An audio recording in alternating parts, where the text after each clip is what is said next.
Stop romanticizing loneliness. If there is anything that can be crueler than death, it's not nurturing false hope in your heart just to see them crushing every piece of you at the end. You must have watched those YouTube videos or maybe read books that encourage you to romanticize your life, haven't you? Well, I have, and to be honest, only by watching those videos do I fall back into my imaginary world where I am the queen of the world, at least of my world. Just after imagining how it would feel to romanticize my life, I used to feel a different kind of adrenaline rush running through my veins, something that I cannot explain in words. You might be thinking, Ranuka, if you love the concept of romanticizing life, then why are you stopping me to believe in it? Well, after experimenting, learning, watching, and reading about romanticizing life, I came up with this one explanation, which is, everyone is already romanticizing their life. They just don't know the nature of their character yet. Confusing. Let me tell you how you are already walking down on this concept and why this can be the most dangerous thing for your future. But let's first understand what romanticizing life means, shall we? Romanticizing your life means becoming the main character of your life, as if your entire day is being recorded. In short, you act like you are in a movie playing the role of the main character. But here is the thing, consciously or unconsciously, we all act as the movie character behaves.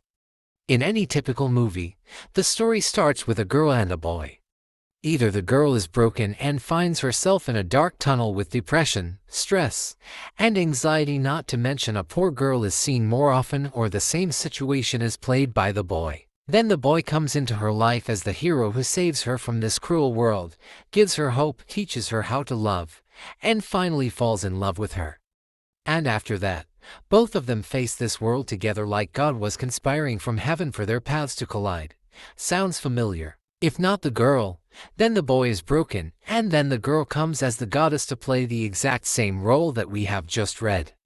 And if there is no love story, then there is a friendship story that revolves around the same thing. A broken, depressed, and pathless person meets with another person, and they become best friends for life. Most of the movies, web series, books revolve around the same plot, where one is broken and the other one comes as the guiding angel, which I like to call good drama. Now, the problem is that people like you and me have been watching, listening, reading about these kinds of life incidents since childhood, that subconsciously we have made a belief one day someone will come to save you, rescue you, or rather fall in love with you. All my college life, I was waiting for a friendship like Joey and Chandler from F.R.I. and D.S., but nothing like that ever happened. I never had a best friend either in school or in college, but I always wanted one. A kind of best friend we see in web series and movies. Perhaps that is the reason that even after having a bunch of friends around me, I used to feel incomplete. Though if I look back in time and see the world from a fresh perspective or mature perspective, I can see a little girl wishing to have the same teddy bear she saw in some random movie. So, what's wrong with this anyway? Well, your imagination shapes your reality, and here you are, sitting there, thinking how broke you can be and then how a perfect angel-like person will come to save you. The problem with this is that you choose to believe that you are not enough to change your life all by yourself. You rely your hope on someone who doesn't exist. And that's why, when things don't fall as per your imagination, you start feeling even more lonely, as if you had something but you lost it. If you have created an imaginary friend in your mind who you think will turn into reality, I would say, don't betray yourself.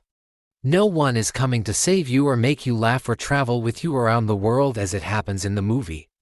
Life is not a movie. Move on from your own hopes or get ready to see them crush. Believing that someday you will meet perfect friends who will become a part of your soul is more like creating a graveyard of your hopes. The more you focus on meeting new friends, the more it will hurt. You will feel even more lonely thinking that you could have something but you didn't.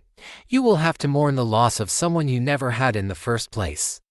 I am not saying that you wouldn't meet new people or you wouldn't be able to make new friends at all. I made some good friends after college through Instagram. But one harsh truth about that is after a certain age, you don't make soul friends.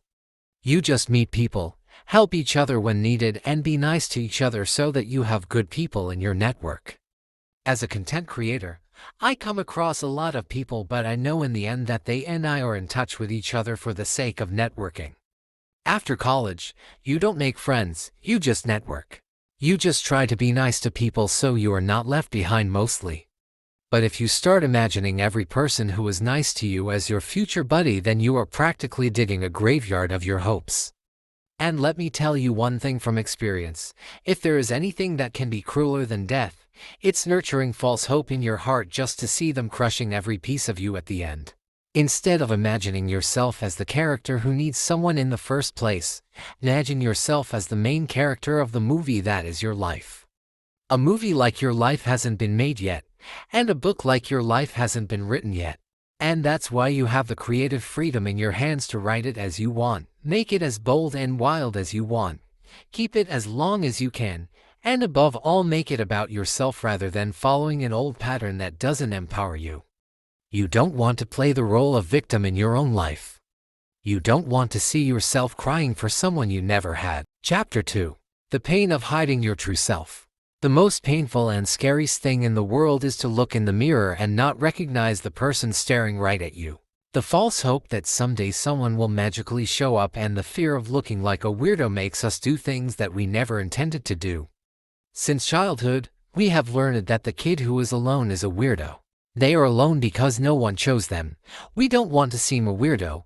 We don't want people to think that no one chose us, so what do? We start becoming like an ideal version of whom everyone loves. We start saying yes to things that we hate. We start dressing up in clothes that make us uncomfortable or are out of our budget but at the same time help us get noticed, accepted, and acknowledged. We start speaking the words we find cringe. We start saying things that are most acceptable and popular. We start doing the things that make us look like everyone else so that we don't come out as weirdo. We indeed become an ideal version of a happy, cute little human who everyone adores or at least no one makes fun of. But step by step, as we become like everyone else, we go far away from who we truly are. The more thought you give to what people think of you, the less attention you give to what you want, what you like, what you think, how you would like to enjoy life, and more importantly, what makes you, you. It's like becoming a people pleaser without realizing it. The gap between who you truly were and who you have become in the hope to fit in grows so much that even you find it difficult to recognize yourself. And that gives birth to the root of loneliness. People start becoming like the most acceptable version in the hope to find their tribe that they lose their real selves. And that is the reason why we call the time we spend with ourselves lonely. Loneliness is not when you don't have people around. Loneliness occurs when you cannot find yourself inside you. The moment you feel the loss of your real self, that's when loneliness makes a home inside you. That's the worst kind of loneliness, where you might be surrounded by people yet you feel lonely. It's like you cannot feel yourself. Like you are not there anymore. And do you what's even more ironic? It starts with you trying to become someone you are not because you wanted to fit in. But it leaves you hating being with yourself. And tell me something, how can anyone accept a person who doesn't accept themselves? How can anyone love to spend time with a person who hates spending time with themselves? Where does it leave you? Nowhere. In the race of achieving people's acceptance and love, you end up losing yourself. I have spent the majority of my life trying to be nice to people so that I can be an ideal version. I said yes to outings when I wanted to stay at home and read books. I kept talking and smiling when I wanted to say that I am tired or I have got some work to do, so I will catch up later. I even dressed up when I wanted to go casual. All of it so that I could be what people wanted me to be. However, what I didn't realize at that point was that I may have become an ideal version for others, but what about myself? What do I think of myself? What are my opinions about myself? What do I like and what do I don't? What are my fears? What are some things that I want to do in my day-to-day life yet I don't because I have become an expert in silencing my inner voice? And I know I am not alone in this. We all are the same. Since childhood, we have competed against each other. Whose child is cuttest or smarter or more intelligent? Either we try to be a perfect version of ourselves for our parents so that they can be proud of us, or we try to appear cool and fun so that we can be a part of the most popular group in college. We ran in this race for so long that our real selves couldn't keep up with our pace of changing personalities. Our real self is hidden deep inside under the layers of manners and etiquette. We do the things that seem cool instead of trying new things that our soul wants. I am a pro at that. I want to learn a bunch of new things, but I don't have time. Yet if any of my friends call me and share their shit, I will be all ears so that they have a shoulder to cry on. What we don't realize is that just as we stop talking to people who ignore us, similarly, our souls stop communicating with us. And one day when you are alone with no one to hang out with or click sassy pictures with, you find spending time with yourself painful. Why? Because there is so much hidden that if you sit down to uncover the layers, years will go by but you wouldn't be able to find the real you. That's why I say, there are some days when you miss yourself more than you have ever missed anyone else. I am no expert in psychology, nor am I a therapist who can talk about what goes inside a human brain. But I am a human, and I know what goes inside a human's heart. We all are trapped in the same cycle of pleasing people around us so that we are more accepted and appreciated. We ignore what we are feeling because who has time for that? We don't do what gives us real joy because that's probably old school. The burden gets heavier with each passing day. With every day your real self goes far away from you, your own images become blurry. And it becomes painful to take a look deep inside yourself. I have made these mistakes and I don't want you to do that. So in the next few chapters, we will discuss how you can become more you, which will help you turn your alone time into solitude. Chapter 3. How to be you. The need to fit in, to be like the most famous and cool person, and to be accepted lovingly is inherited in all of us. But how long do you think you can handle this? For how long do you think you can suppress and hide your real identity? For how long are you going to be different from different people? You try to be different for everyone around you. You are different for your partner, different for your boss, different for your friends, and different for your loved ones. And in all of this, the real you is lost. You have lost your real essence, your real self. Imagine yourself as a computer and see how you have opened different tabs of your personality for each person you meet. New person, new tab. Perhaps that's the reason your real personality has crashed. It's not like I am a saint. I have tried hard to change myself into the most acceptable and loving version as well.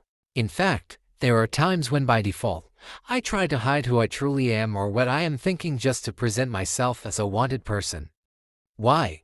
Why do we have to try so hard to get others' attention, and is it worth losing our real identity? And do you know what's funny? After losing ourselves completely, we fall for those self-love hacks. Sometimes, I feel like we are kidding ourselves. I'm not a love expert, God forbid. But I know one thing, that you fall in with someone when you get to know them, isn't it? So, let's find you so that you can fall in love with the real you, shall we?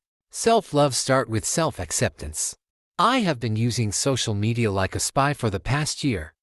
During this time, I have seen the growing popularity of self-love, and the more definitions I read on self-love, the less I became interested in even thinking about self-love. Self-love has become more like self-pity.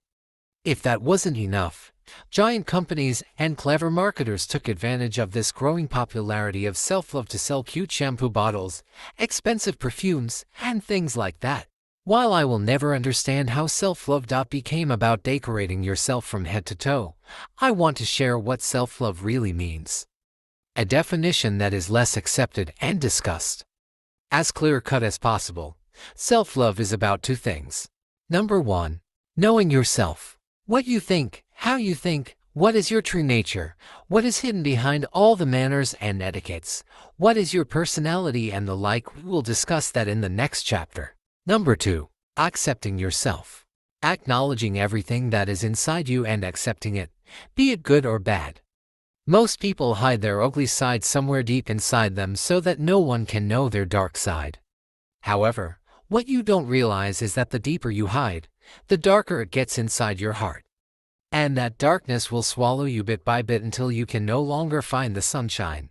Society has made us believe that we must always be loving, caring, and cute. That's what we see in movies and web series, right? Good people are good to everyone all the time. And we all install a desire subconsciously that there are good humans and bad humans, and if we can fall under the good human category, then we will be loved and appreciated and accepted as well. Then, we try hard to be nice. We try to be good to people even when they are abusive to us, because that's what good people do, right? And this trial period keeps straining you, because how can you be good all the time? How can you love others when you are hurt yourself? How can you be kind when you need to help yourself? You keep trying to meet the criteria of being a good person until you kill something inside you. And then suddenly you realize, oh, I need healing. Wow, what a trap. And this reminds me that even though we all want to be good and nice, yet we sympathize more with the villain of any web series or book. Why? Because villains show us that we all can be bad at times, not intentionally, but because we are designed to feel all kinds of emotions. We are not mobile phones where you cannot use Android features in iOS or iOS features in Android devices. You are a human. For God's sake, start treating yourself like one. Villains teach us that our dark side doesn't define us, but it is still a part of us. Since society is not very welcoming with traits that don't fall under the good girl or good boy category, we just try to suppress everything inside us that we genuinely feel, think, and love. I don't know when you or I started silencing our inner voice, but we have done it successfully enough to seek the definition of self-love in the external world. If you ask me, I used to think I am a good person too. I believe in kindness, love, compassion, and being warm to people. I want to be the reason people still believe in kindness and love.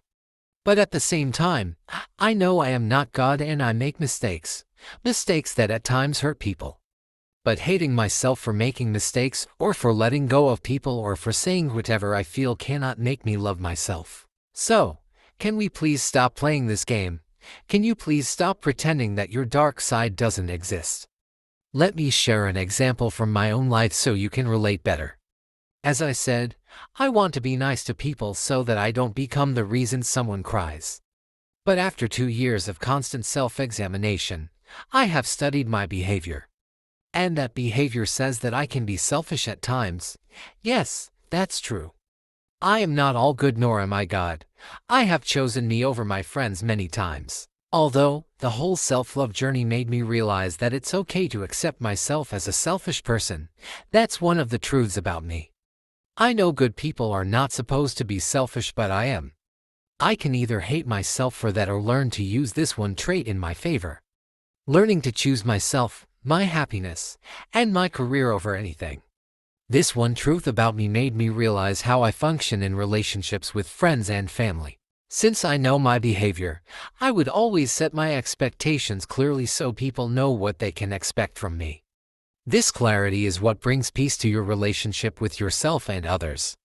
If you don't know yourself, you will make similar mistakes in your relationships with everyone, and then if people leave you, you will say, why doesn't anyone want to be with me? Maybe I am not just lovable, or maybe there is something wrong with me that pushes people away. Self-love, my dear, is not only about taking bubble baths, applying expensive makeup to call it a self-care day. That just defines your lifestyle. Self-love is about knowing everything about yourself, however ugly or dark or bad your truth is, and accepting yourself with it. Self-love is about knowing how to transform your flaws into your strengths rather than hiding them inside you so that no one can see them. Self-love is about choosing yourself every single day to study your patterns, examine your behavior, knowing your thoughts even if they are mean at times. Self-love is about creating a home deep inside you where you can be you without worrying about healing, pretending, or perfectionism. You are beautiful with your dark side, not by hiding them under the mask of goodness. I feel pathetic to say that there is a dark side in all of us. Because it's not even our dark side, it's just who we are. That is how we are designed. That's what makes us unique and different from each other. You don't have to be bad to people. You just have to learn to not loathe yourself for having some traits that are not accepted in our well-dressed society. Be proud of what you are and accept every bit of yourself. Now that you know that you don't have to be all classy and glassy to love yourself, I guess it will be a lot easier to get to know yourself. Let's go on the journey of meeting you then, shall we? Self-love grows with self-knowledge.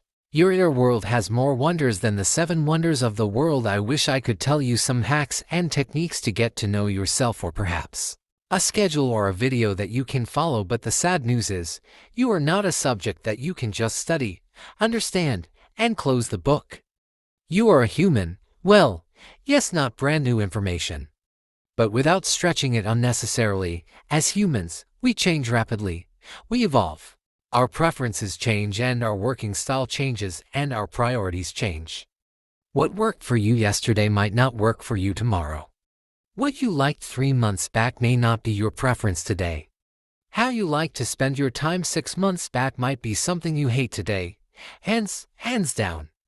I am sorry, but I cannot give some random hacks that just sound good on paper and make you feel inspired at the moment just to make you feel guilty for not following them later. Yes, I know this is a self-help book and I am supposed to give you some good-looking techniques. But darling, you are not a constant self-improvement project. A journey to self, knowing yourself, is not a one-day job or a 3-week-long project. It's a lifelong journey. We are living in a world of distractions.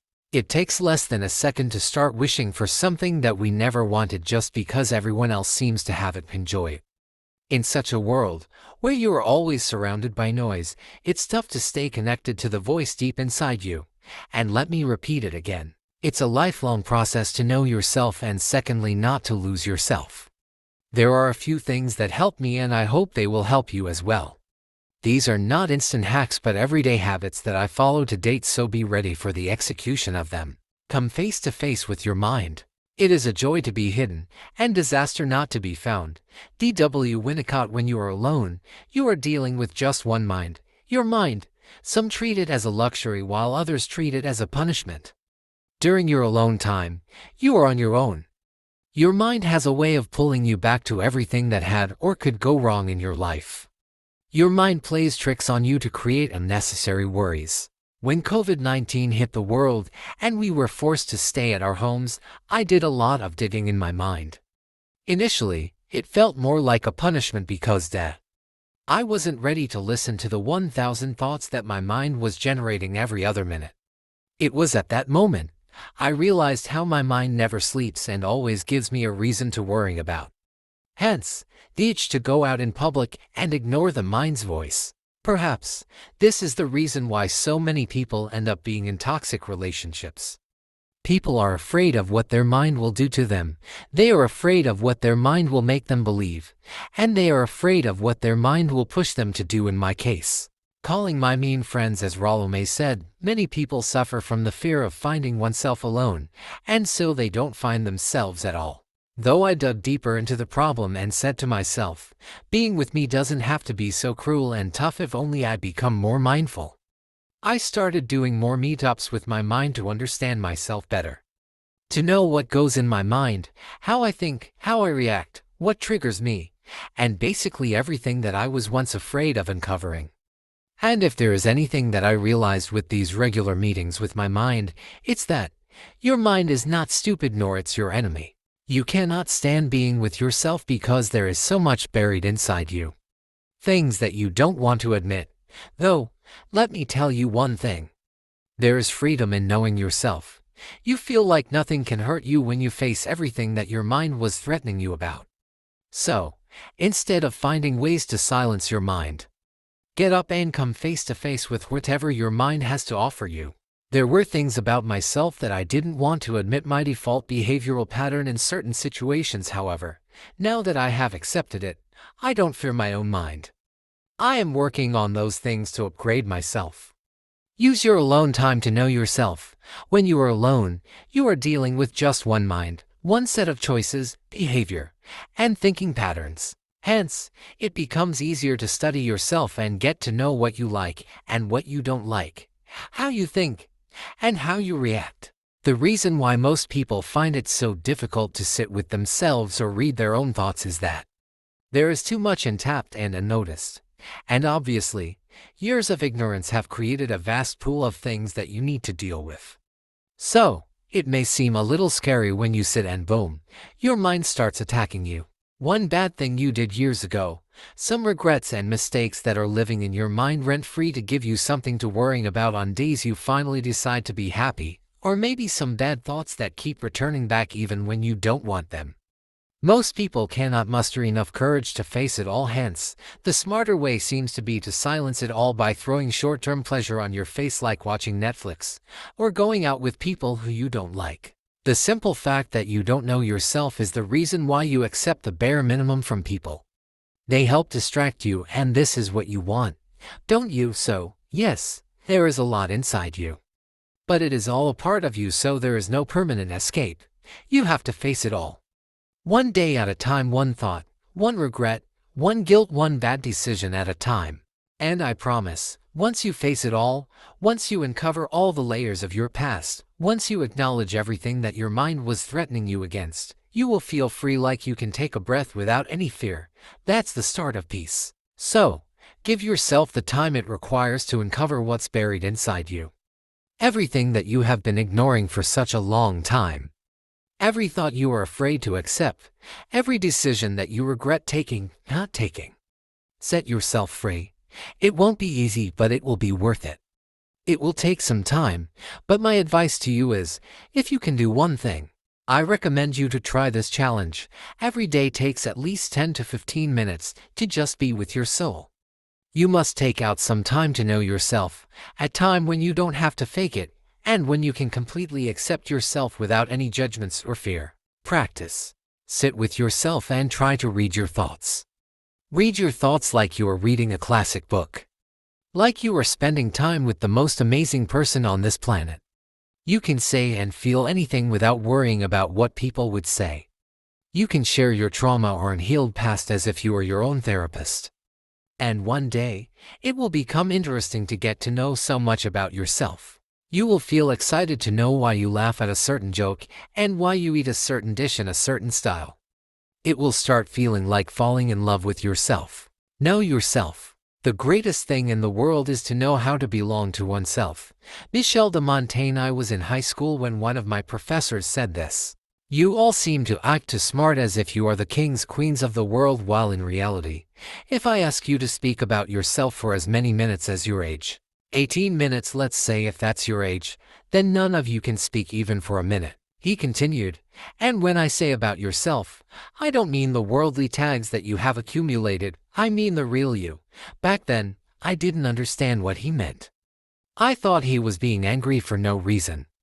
But now, after reading a bunch of spiritual books, following the path of spirituality myself, and paying attention to my soul, I have come to realize that you and I are beyond the title of this world. Though, we all have become a collection of tags and labels that we have either willingly imposed on ourselves or that the world threw at us, the tags of a good or bad person, sad or happy, poor or rich, loving or hateful, failure or successful, writer or lawyer, beautiful or ugly, smart or dumb, supportive or toxic. And the list of such fancy tags wouldn't come to an end until the day you die. And death reminds me of birth. When you and I were first born, we were free from all the worldly tags. For us, nothing was good or bad. We were just there at the moment. Perhaps that is the reason why people love babies so much. When you are with a baby, the baby doesn't judge you based on the black and white specific tags. The baby doesn't say, oh, this girl is brown. I wish a young white tall lady was carrying me. The baby doesn't say, I don't want to be around this dumb person. You cannot score good grades or I will be like him. The baby doesn't judge you based on past mistakes, future endeavors, color, religion, or social status. The baby is just a cute little creature looking right into your eyes with curiosity. You make funny faces so the baby laughs, and when the baby does, it makes you so happy as if you have won a Nobel Prize. Why is happiness so cheap when you are around a baby? Why are you so you when you are holding a baby? And most of all, why don't you judge a baby when you look at him? Why don't you say that this baby would have been a little more attractive if he was a little cuter, or born into a rich family? Why don't you compare a baby to any other baby? Because the baby allows you to be you without making you feel insecure about the shape of your nose, the color of your skin, the zeros in your bank balance, or your grades. You can be you when you hold a baby, and so can a baby be just a little human without getting any life advice or judgments from you. The tragedy is we all were babies once too. We all used to spread love with our smiles whenever anyone took us in their arms. We all were once complete and beautiful. And we used to make other people feel complete and beautiful too without giving them many tags. I cannot say exactly which concept, incident, or system made us question ourselves and others, but somehow we lost. We lost our capability to be happy for no reason, to feel beautiful, and to not judge ourselves or others. It may have all started when we started accumulating tags from the external world. The more tags we collect, the faster we start losing our authentic selves. Society likes to put you in a box because it is easier that way to market products. If you are black, buy this fairness cream, and so on. And it is even sadder that you start treating yourself and others as a tag. But enough of this stupid system that likes to cage everyone. This system is stupid because no one is happy. And I am here to beat that system. It starts with you and me.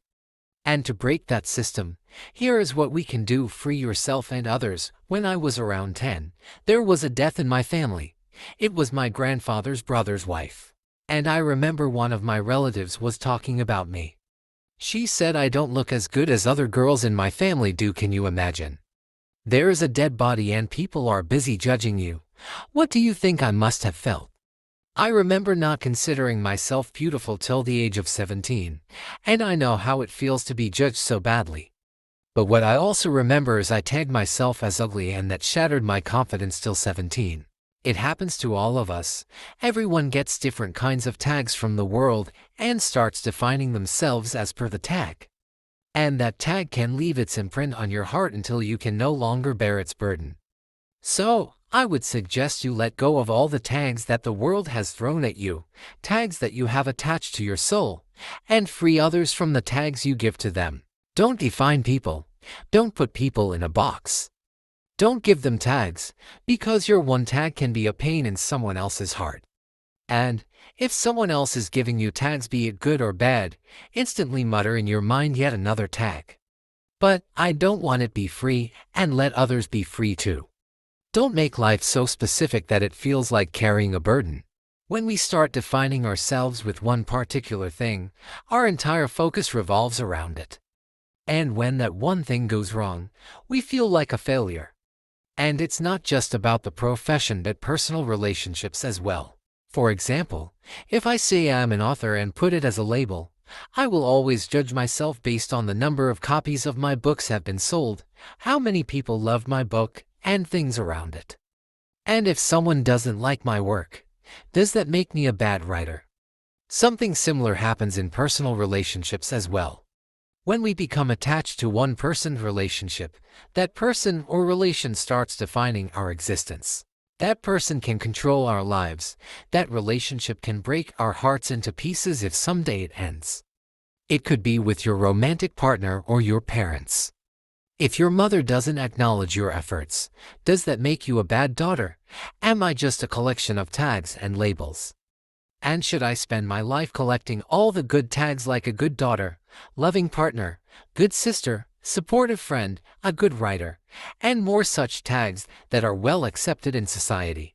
And what if someday I fail? What if I end up hurting my friends because I have my shit to deal with? Does that make me a bad person? What if my books don't do well? Should I stop writing then? I believe that we are beyond the titles of the external world. I think a particular word cannot define our core being. One tag cannot describe you or me. We are more than just our professional goals and personal life relationships. All these things are external. You and I are a piece of everything we owned, every place we have traveled, every person we met, and every word we read. Everything leaves a mark on our soul that paints our personality into who we are today. We are stitched together by the songs we enjoy, people we love, adventurous experiences we have had, books we read, and the characters in them that we live for a while, and many more small things like these that shape our perception and personality. But when we remain restricted to one particular tag, we put ourselves in a cage while expecting to behave, talk, or think in a certain way. Perhaps that is why there is no uniqueness left in you and me. We are walking on the same path as everyone else. But I think that our entire personality or existence should not revolve around one person or one thing or one tag. We should be indefinable, like no one can put us in a cage. Like if someone even tries to define us, it should take them hours to talk about our personality. Like I don't want people to say, Ranuka is a great author with excellent writing skills. I want people to say, Ranuka writes in a way that makes you feel safe, loved, and understood. She loves writing and reading. She lives in a world that exists beyond the human mind. She loves nature and often finds herself gazing at the clear sky to find a hidden secret of the universe. She loves coffee and she drinks it like it's a drop of heaven. I understand these things cannot be noticed by others, but they can be noticed you. You can live more. You can become indescribable for yourself. Like if you take a pause to talk about what you do, you have to think, what should I talk about first? And that's why I said earlier, learning about yourself is a lifelong process. You change every day a little. You evolve with every song, every book, every article, every video, and every thought you come across. This is the reason sitting for once and defining yourself wouldn't work. If you want to know yourself, you have to be interested in yourself for the rest of your life. And you must remember one thing, you are beyond a particular tag. You cannot be labeled. Be undefinable. Let them wonder who you are while you create a personality for yourself that makes you fall in love with yourself every day. Define who and what you are not. Let me tell you one thing, when you will walk on the journey of self-exploration, you will realize one thing, you are not easy, which is a good thing. But that is one of the key reasons why people give up on themselves. It becomes a lot more to handle than it sounds. In fact, when I started my self-exploration journey, I was overwhelmed and confused. I didn't know where to start. I am not a subject, and there wasn't any index that I could follow. And after a lot of trial and error, reading, and experimenting, I followed one piece of advice that helped me get started on my journey. The advice is, if you cannot figure out who you are, figure out who you are not and who you don't want to be. It's easier to know who you are not and what you never want to be than to start with who you are in the first place. When you make a list of who you are not and who you don't want to be, you will also get a sense of clarity about what you don't like and why you don't like certain things. It helps you get to know your choices, principles, and thinking patterns better. You can start by making a list of things you hate or you are against, even if those things are well accepted in society, and alongside, write or make a mental note of why you don't like those things. The task is, take it as your assignment or task or whatever you want to call it. Sit down every day for 5 minutes, alone with no disturbance around you. Let yourself be immersed in your personality.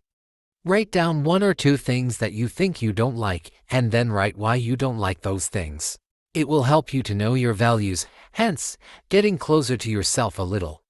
Not only that, but you will also understand that you are not a follower and that you don't accept every definition that's been thrown at you. It will help you think independently without accepting the world's definition. Though, let me give you a warning. As you get to know more things that you are against but the world accepts, never share those things with anyone. Yes, I am asking you to keep your opinions to yourself. Let people think you agree with them. And that's not because you are a people pleaser or you are afraid to voice your opinion, but because the world is full of clowns. Not everyone has an open mind to accept that differences of opinion can exist. Don't go out there and scream your perception. Don't think that people will agree with you. In fact, that's the reason most people just follow the crowd. They know if they voice their opinions, they will be kicked out. This fear is one of the reasons why most people are followers, not thinkers. Make sure you don't make that mistake. Give your opinions only when specifically asked. Otherwise, keep your thoughts inside you. I do it all the time. I know that people are different from me. Their upbringing, educational background, and experiences are different from mine. So, it's obvious they wouldn't have similar opinions. I don't judge them for their opinions, and I don't let anyone judge for mine. And just because your opinions are different, doesn't mean they are superior. Maybe if you stay silent and listen to the other person, you will get to know a new perception. So, go ahead and make a list of everything that you think you are not, or what you never want to be. For example, while I was in college, almost every other student used to drink. I never touched it even when my friends asked me to at least try. Why? Because I knew I am not this and I never will. If you compromise with your principles once, it will become your habit to cheat your principles and do what's cool. I am not saying you should drink or should not. I am saying I never wanted to try it, so stood my ground. Now, it's your turn to stand tall on yours. That was the one reason I was often misjudged and left alone. I didn't want to just belong to some group. I wanted to be with people who align with my values and principles. This is the thing about knowing what you don't want. Once you set the lines clear for yourself, you stop taking the garbage in. You stop taking the bare minimum from people. You stop laughing at jokes that aren't funny, and you stop saying yes to everything because now you know what you are not, what you don't want, and what you will never be. It raises your standard.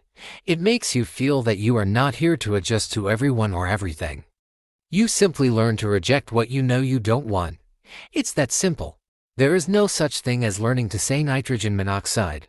All you need to do is learn to know what you don't want, set the standards high, and if people cannot climb those standards for you, then they will automatically stay away from you. This is how you attract good people and stay away from toxic ones. In fact, your eyes become blind to those who are toxic. In one simple glance, you can tell they don't align with your values. Chapter 4. The Love for Solitude. Wayne W. Dyer once said, "You cannot be lonely if you like the person you're alone with," and that, I believe, should be enough to close this part of the book. But you are reading a self-help book, so you want me to keep saying something until you are forced to believe that solitude is good, though I am not going to do it.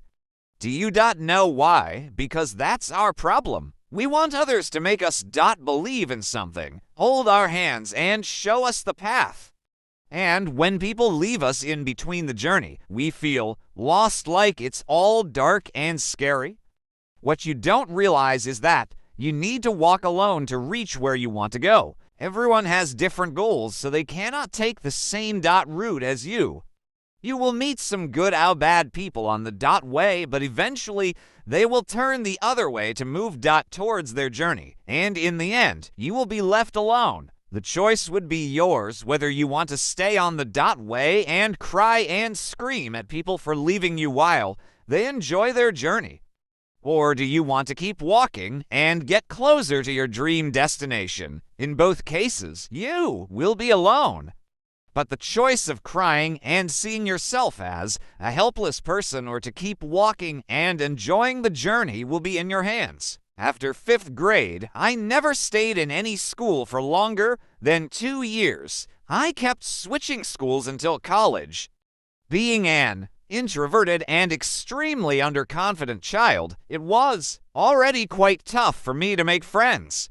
And when I would finally make one friend who could turn into my best friend, I would have to start from scratch again. I had a really close friend in high school who is now married, but I had to leave her because I changed school.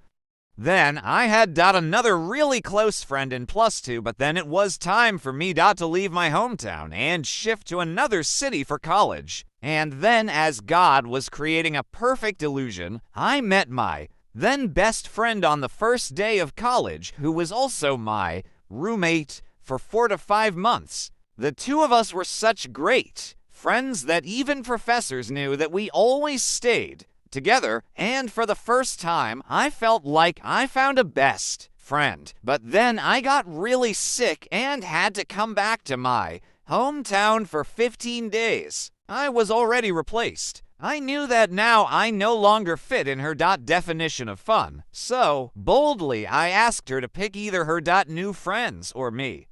Well, you can imagine the rest. I was alone for almost 3 to 4 months back then. I met some new people after this 4-month gap, and long story short, they became some of the most amazing people I ever met. I met my girl gang, who I still miss. These girls made me understand that women uplift each other and women need each other more than they need men. Society tricked us into believing that women are women's biggest enemy. But honey, you cannot even imagine what a woman can do for another woman. Now back to my point. When my college life came to an end and I came back to my hometown, obviously we had to leave each other. I was with my friends for a short period, but leaving them felt like leaving a part of me for a while. When my college life ended, I thought distance cannot come between true friendship. This is what social media gurus say, right? The initial few months were great. My friends and I used to connect every now and then to gossip about our college, remember the stupid things we used to do, and share our general life updates. It was going well until after a few months, every one of us got busy with our work. And when we tried to take out time to have a call, we somehow ran out of topics to talk about. Our lives, profession, and environment were now different, and so were our priorities. It was in those moments that loneliness started hitting me, and I know even though I have said that loneliness and being alone are two different things, and I still stand by my words. But it is also true that your heart misses people who made you feel at home just by their presence. Their stupid jokes, their gentle touch, their inspiring words, and their hidden care and love. It all makes you miss them, missing the people who you cannot be with anymore. And realizing that you wouldn't be able to meet the people who are a part of you creates loneliness. Though, what I realized is that people are on and off in everyone's life. They come and go, for good or bad. In case you didn't understand, I meant that after watching this great web series and movies on friendship and romance, we are just manipulated into believing that there is something called forever. However, when your own friends or partner leave you, you feel betrayed, lonely, and incomplete. You and I have nourished a belief that people have to be available for us 24/7. But real life doesn't work that way. People aren't ambulances who can be available to you whenever you want. They have got their own shit to deal with. They have got a career to work for, a family to nurture, a goal to achieve, and a few breaths to inhale in silence. And this was one of the harsh truths that I had to accept when my college life came to an end and I had to say goodbye to my friends. Initially, I used to feel sad and lonely too, but later I realized that is how things are going to be for the rest of our lives. This is the part of adulthood when you have to say goodbye even if you don't want to. This is part of being an adult when you have to let go of people to get a hold of your career. That's why I said earlier that loneliness is a part of the journey. I am not saying that you have to choose between career and friendship. But it happens automatically that you wonder, how did my friends slip away from my hands? That's the bargain of making a career and living your dreams. Yes, there are some people who are lucky enough to have both, but that seldom happens in reality. And more in movies or books. For example, one of my favorite series is Friends. But if you observe this series, all 6 friends hang out with each other all the time. They are always sitting in a coffee shop, but that's not possible in reality. You have a job, career, studies, and a lot more things to look after. You cannot just sit around all the time. So, let's make a new belief, or rather an agreement, that you cannot expect people to stay forever. Not because they are bad, but because they have a lot to deal with in their own lives, and that's a part of growing up. The concept of forever is just a fantasy that you have bought from some random series. In our generation, forever means following each other on social media and once in a while commenting on each other's posts and keeping each other in our memory lane. That's it. Other than this, if you are expecting anything from anyone, you are just preparing yourself to get hurt. So, kill your expectations of other people and realize one simple truth. You are on your OWN now. Except for you. No one is going to stay by your side forever. People cannot babysit you forever. So, even if you are around people or you find good people in the future like I had, know one thing: you cannot be dependent on anyone. You will have to create enough space in your heart for yourself so that being with yourself feels safe and loved, and being with people feels like a bonus, not a short-term pleasure or escape. So, ask yourself what you want for yourself. If you chose to keep walking, then make one more choice, the choice of loving the person who you are with, and that is yourself. When you love yourself, you will view the journey as a treat. As I said earlier, it's liberating to be with yourself. You are with just one mind, one voice, one type of opinion and perception. You wouldn't have to take the burden of becoming who you are not to please people you don't like just to fit in, just for them to hold your hands until the end. When you know you can walk alone just as fine, you will be astonished to experience such simple joys of life that your soul enjoys. I hope you understand what I mean. I am not asking you to push people away. Never do that. It's hard to find people who truly love you. All I am asking is to not forget yourself in the noise of the world. The next section of the book is based on turning solitude into your growth period. But it can happen when you start viewing your loneliness as solitude, as a privilege, not a curse. When you are ready to walk with yourself, let's learn to walk towards your dream life, shall we? Part 2, Turning Solitude into a Growth Period. Chapter 5, Practicing the Art of Being Alone. Some people are alone because they don't have friends or family. Some people practice being alone because they want to stay connected to themselves. Georgia O'Keeffe was an American modernist artist, often called the mother of American modernism. Born on November 15, 1887, the second of 7 children, Georgia Tato O'Keeffe grew up on a farm near Sun Prairie, Wisconsin. By the time she graduated from high school, she had determined to make her way as an artist. Georgia studied at the Art Institute of Chicago and the Art Students League in New York, where she learned the techniques of traditional painting. The direction of her artistic practice shifted dramatically 4 years later when she studied the revolutionary ideas of Arthur Wesley Dow. Dow offered O'Keeffe an alternative to established ways of thinking about art. She experimented with abstraction for 2 years while she taught art in West Texas. Through a series of abstract charcoal drawings, she developed a personal language to better express her feelings and ideas. O'Keeffe mailed some of these highly abstract drawings to a friend in New York City. Her friend showed them to Alfred Stieglitz, the art dealer and renowned photographer who would eventually become O'Keeffe's husband. He became the first to exhibit her work in 1916. By the mid-1920s, O'Keeffe was recognized as one of America's most important and successful artists. Known for her paintings of New York skyscrapers, an essentially American symbol of modernity, as well as her equally radical depictions of flowers, O'Keeffe was at the peak of her career when she found herself restless in the city life of New York, craving to escape the crowds. While Stieglitz, her husband, was a social butterfly, O'Keeffe preferred being alone. She always said there is a kind of freedom in being alone. Finally, in 1929, after much deliberation, she left for New Mexico for the very first time. This became the first of her many extended trips in the desert, where she spent months wandering alone, living in tents, with nothing but her art supplies for the company. In 1934, O'Keeffe bought a piece of land on a ghost ranch and permanently moved to the desert. Here she spent for years restoring the ranch and setting up her solitary abode. Her minimalist house with a view of the Cerro Pernal Mountains became her own little haven, where she lived up to almost 100 years deliciously alone, in blissful solitude, making art till her body allowed her. Her art, and the inspiration behind it, were simple, as she used to say. I had to create an equivalent for what I felt about what I was looking at and not copy it.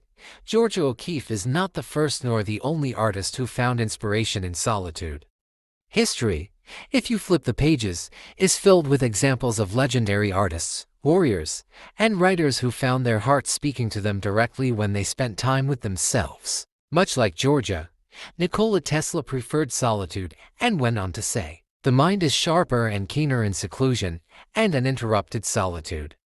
No big laboratory is needed in which to think. Originality thrives in seclusion, free of outside influences beating upon us to cripple the creative mind. Be alone, that is the secret of invention. Be alone, that is when ideas are born.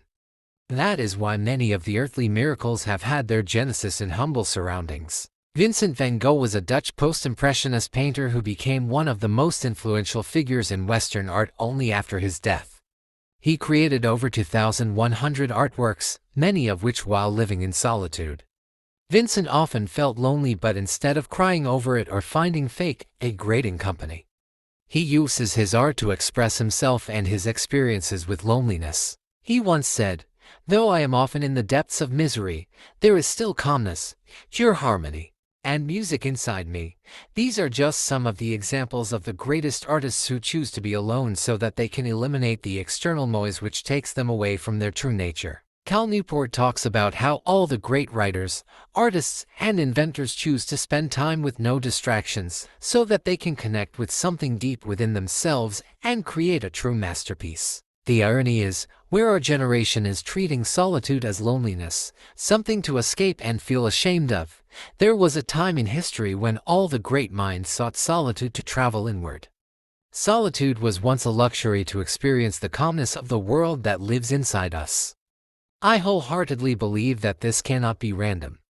The system around is designed very carefully, and after a deep analysis of our basic human nature, we as humans do need other humans to feel safe and protected. That's how we function. And all these giant companies, not to mention social media platforms especially, are designed to keep our need for validation as the focal points so that they can trap us in the cycle of misery. The life of Georgia O'Keeffe is living proof of how solitude helps us reach our greatest potential. Look around you and you will observe the people who are setting boundaries and working on their goals and dreams are the ones who don't have a large group of friends. They are the ones who are alone, not because they are miserable and pathetic, because they are choosing to leave the noise behind. And the people who are always ready for a party, another get-together, or just seem to waste time scrolling through social media are the ones who have zero goals with no real connection and a lot of time to pass judgment on who is doing what. It may sound a little judgmental, but tell me if it's not true.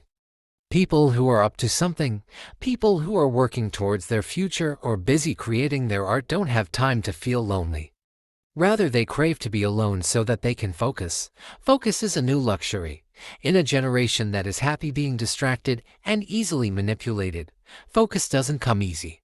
And if you think that I am exaggerating, then tell me one thing. Most people are addicted to social media and their mobile phones in general. They all want to know how to get rid of mobile addiction, yet the very next day or week, they find themselves swimming in the pool of endless posts and videos that have nothing to offer you. I mean, why and how? If you, who is the master of your mind, want to get rid of social media, then why are you not able to? If you, who has a mind, want to focus, then why are you not able to? Because as it seems, you are nitrogen monoxide longer controlling your mind. Your mind is now a device of these giant tech companies that they control as per their wish. I find it so funny and sad at the same time that people are actually searching on YouTube or reading books on how to be productive. Really? Is that how helpless and powerless you are? If you really wanted to be productive and get your work done, you would get your ass on your chair and start working. My friend, there is no other quick hack or technique for that. Yet, as it's a generation of fools, we are always looking for quick fixes and hacks to improve our lives. You might be thinking that, Ranuka, how does any of it relate to practicing solitude? Let me tell you one thing. You can never achieve anything good in life if you keep following the rules of others and seek guidance from people who first don't know about you. Your real guidance is you. Your heart knows what needs to be done, and your mind is capable enough to figure out how. But if you keep filling your mind with the thoughts and opinions of others, you will end up becoming and thinking like them. There would not be a single shred of uniqueness in you. You will end up becoming like a copy of the people you listen to on social media and in real life. That's why they say, you are the average of the 5 people you spend the most time with. My question is pretty simple here. If you are the average of the 5 people you spend the most time with, then how will you become an average of yourself if you don't spend any time with yourself? If you become like the person who you spend the most time with, then does that mean you are going away from your real self for you don't spend any time with yourself? Perhaps artists like Georgia O'Keeffe knew this from the start. They all knew that in order to create real art, they have to become real to themselves first. Hence, they choose solitude. We have already learned why loneliness is not a curse and how we were manipulated into believing so. But you need to learn that solitude is the only way to create real art. Sure, you and I cannot leave everything and everyone behind and shift to Mexico. But you and I can consciously choose to spend some time with ourselves so that we can become more like ourselves. At least we can touch the reflection of our true personality and experience the luxury of our minds. Let's first learn how you can practice solitude and why, and then how you can use your alone to grow yourself. Digest, reflect, and reset. Okay, weird question, but tell me honestly, has that ever happened to you that someone presented your favorite food and you ate more than your body could take? And then you felt so stuffed that even breathing became like a task. Now, if someone asks you to walk 10 kilometers in such a situation, would you be able to? Probably not. And I am speaking this from experience. Something similar happens with our brains. Excessive eating can make you feel tired, sluggish, or exhausted. And if you eat junk, then sometimes it even causes vomiting, stomachache, or worse, food poisoning. All in all, it's very obvious that what you eat, you will produce. In simple words, junk in, junk out. So, it's safe to say that by eating a burger, pizza, and fries every day, you cannot expect to build a healthy body, right? So, you are smart enough to understand this much. Okay, good. I expect you also understand that you cannot force your body to eat constantly for 2 hours. I mean, it's a dumb question, but I am just making sure that we are on the same page. You eat, you feel stuffed, and then you don't eat for another 4 to 5 hours until you feel hungry again, right? Well, then why do you treat your brain like a dustbin? Why do you keep consuming content either through social media, videos, books, like your brain can take it all consistently for hours? Why do you expect your brain to work creatively when it's so filled with garbage that even thinking straight feels like a task beyond your capacity? Just as eating junk food doesn't give you ABS and a healthy body, similarly, consuming junk-worthy content wouldn't make you any smarter. And just as you don't feed your body with food for hours, similarly, you cannot feed your brain with information and knowledge, or it will extract every bit of your mental power and make your brain sluggish or drowsy. I don't know how to make it simpler, but your mind will give you what you give to it. Junk in, junk out. And by consistently feeding your brain for hours, you will end up destroying your basic mental capacity. Just as your body needs the time to digest what you eat, your brain also needs the time to digest what you consume. And that time is the period of conscious solitude where you choose to sit alone to let your brain digest whatever you consumed without any disturbance or external noise. There is so much information and content out there, so much advice and hacks, and so many people and their own different opinions and perceptions that if you don't put a brake on it, you will end up drowning in this vast sea. We are constantly consuming information from the outside world, but we never give our minds enough rest to digest what we have consumed. You are surrounded by so much information, opinions, and data that even you don't know what's entering in your mind. We listen to something powerful or something said powerfully and start believing it without using our brains. It doesn't matter what the content is, positive or negative. What matters is you don't think anymore. YouTubers, podcasters, authors, or social media influencers are also people, not God. Hence, it is not essential that what they say is correct or suitable for your life. Eliminate what doesn't make sense to you. Don't just consume content and say, "Oh my God, what a video," or "what a podcast." Think before you let any advice or thought to sit in your mind. If you never leave your mind alone and constantly fill it with garbage and others' opinions, you will be nothing but a collection of your external world. There is a world inside you too that you need to travel and explore. Your mind has a unique thought process and opinions as well, and you should pay attention to. Tell me, if you never sit alone to listen to the voice inside you, how will you ever know what is going on inside you? The thoughts that enter your mind when you are alone and disconnected from the world are the thoughts that actually reflect who you are, what matters to you, and what's your thought process. Sitting alone is tough, I know, especially for people who have a great deal of practice in laughing at stupid TikTok videos that wouldn't matter after a second. You have trained your mind to live on cheap entertainment. You have trained your mind to numb itself as you waste another 2 hours scrolling social media. You don't feel tired when you see your mobile screen for hours, but you feel tired when it comes to studying, learning new things, or working on the real stuff. Then you feel distracted. Why? Because that's how things are designed. You don't need to focus on laughing at stupid jokes you see on social media or be lost among trending videos. That's why it's easier to enjoy social media. And that's the same reason why your mental muscles are getting weaker. You and I are practicing every day to not practice focus. Read that again. All I can say is, sitting alone will be tough initially, but it is the need of the hour as well. You need to give your brain the time to digest what you consumed. Reflect on what is important and delete what's not, so that there is enough space again to feed your brain again. You need to give your mind the time to reset and let it be alone for a while to create your own world that is unique, artistic, and known only to you. You need to choose to sit in solitude, feeling the freedom that comes with your company, and let your mind take some rest from the noise of the external world. Otherwise, as I said earlier, you will end up becoming an average of your surroundings.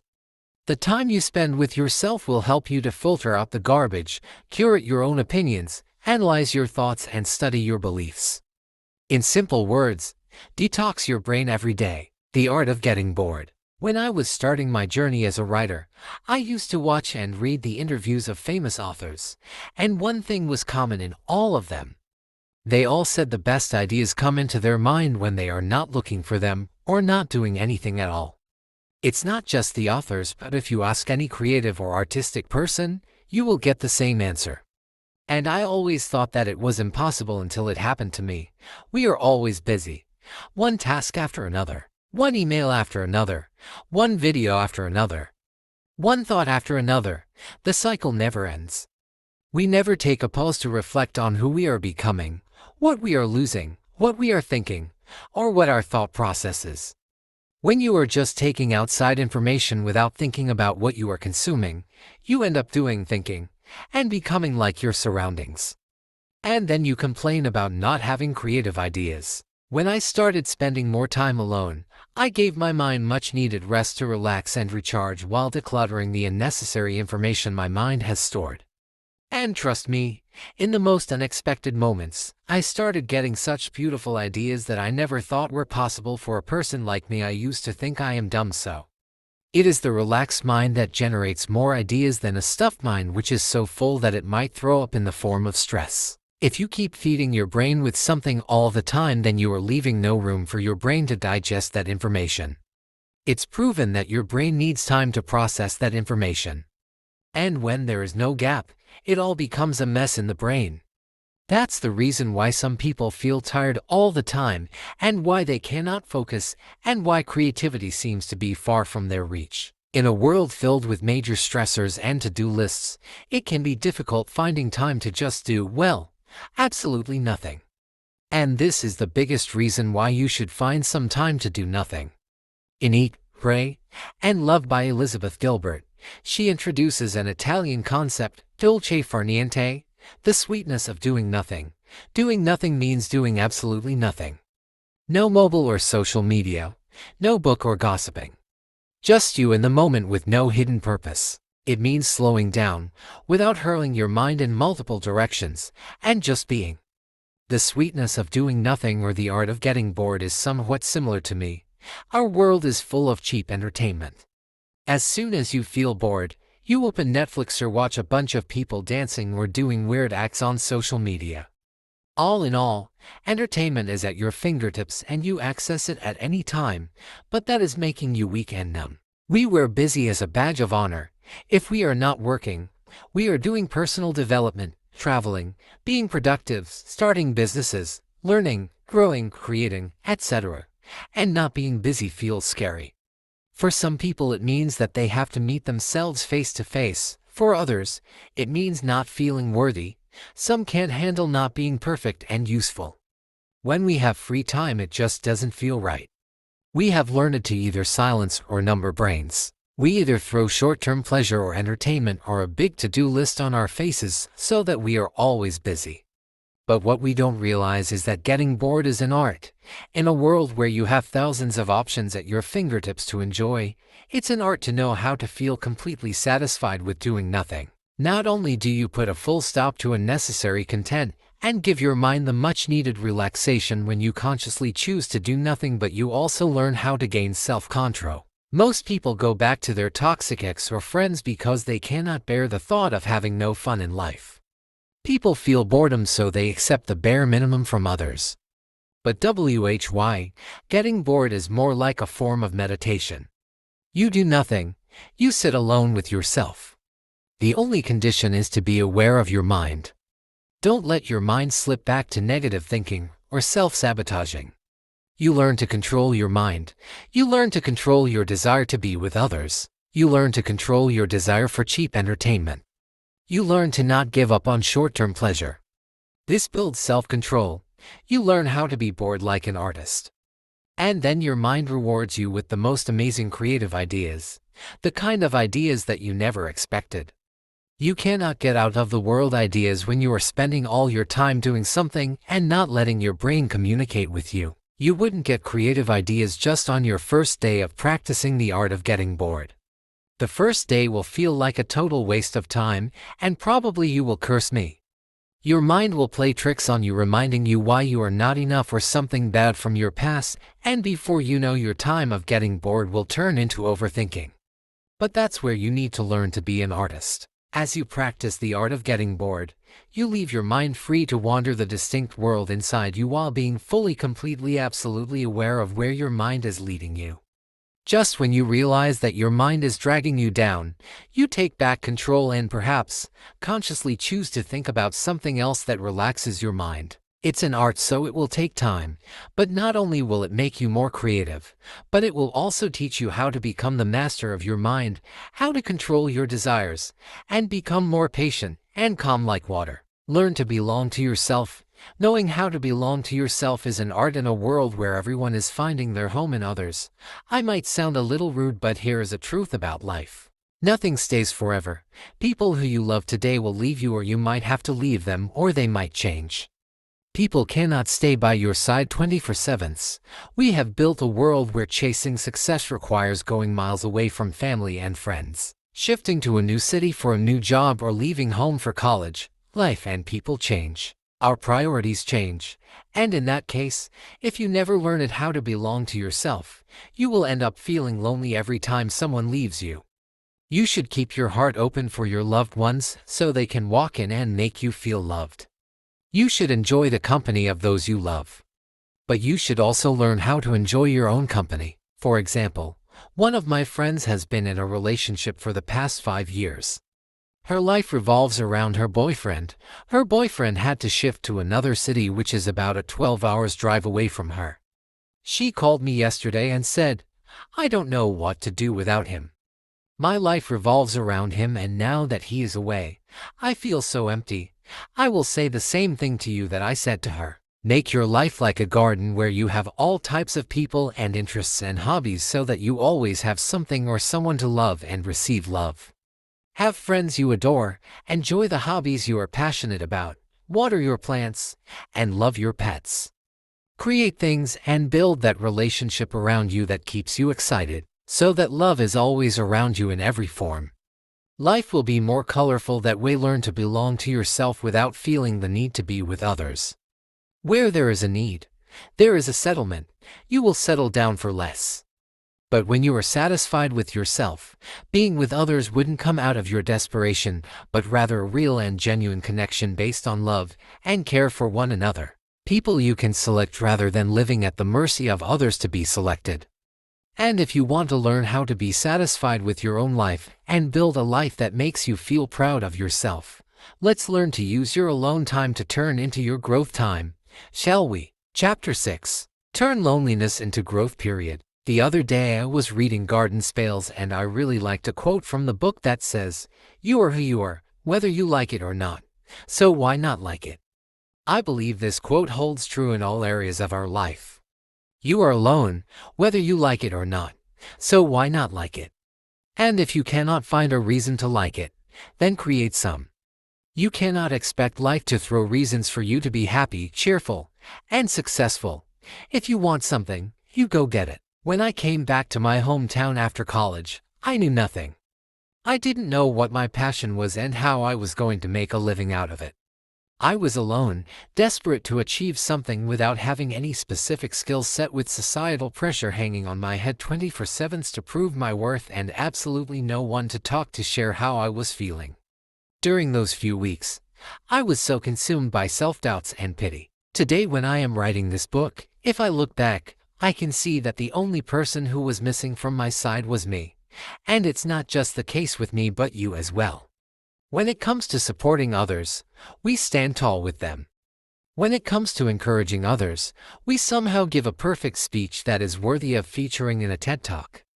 When it comes to bringing others back to the positive side of life, we all become part-time motivational speakers. However, when it's time to support ourselves, we somehow manage to leave every bit of gain behind and push ourselves into a dark tunnel of self-sabotaging. Why you and I don't have enough courage to stand by ourselves? Why has no one taught us to first be our friends? Well, if no one else, then today let me tell you how to be your friend and how you can use your alone time to turn it into your growth period. Chapter 7. Make a new best bud. I am in my 20s and as per the standards set by society, I am supposed to just have fun, date random guys, dance to a song that I don't understand, and call it living life. But hey, I don't want any of this. I am the kind of person who wants to be successful, have everything I set my mind on, and make money, but at the same time, I wish to live a slow life in a small village in Scotland.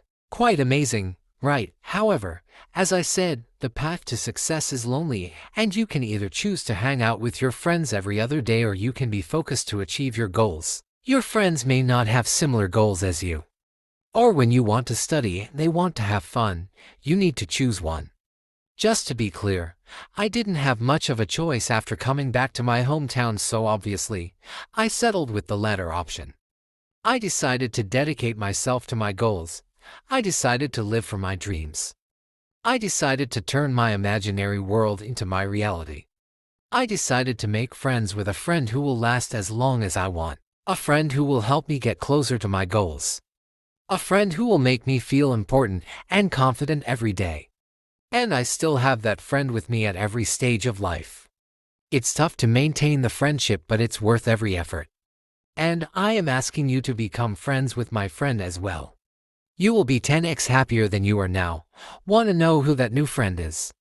I am asking you to become friends with your goals and dreams, with success and achievements. I am asking you to start fresh with yourself. I am asking you to look at your alone time through the lens of a highly successful person and think about how they will use their time.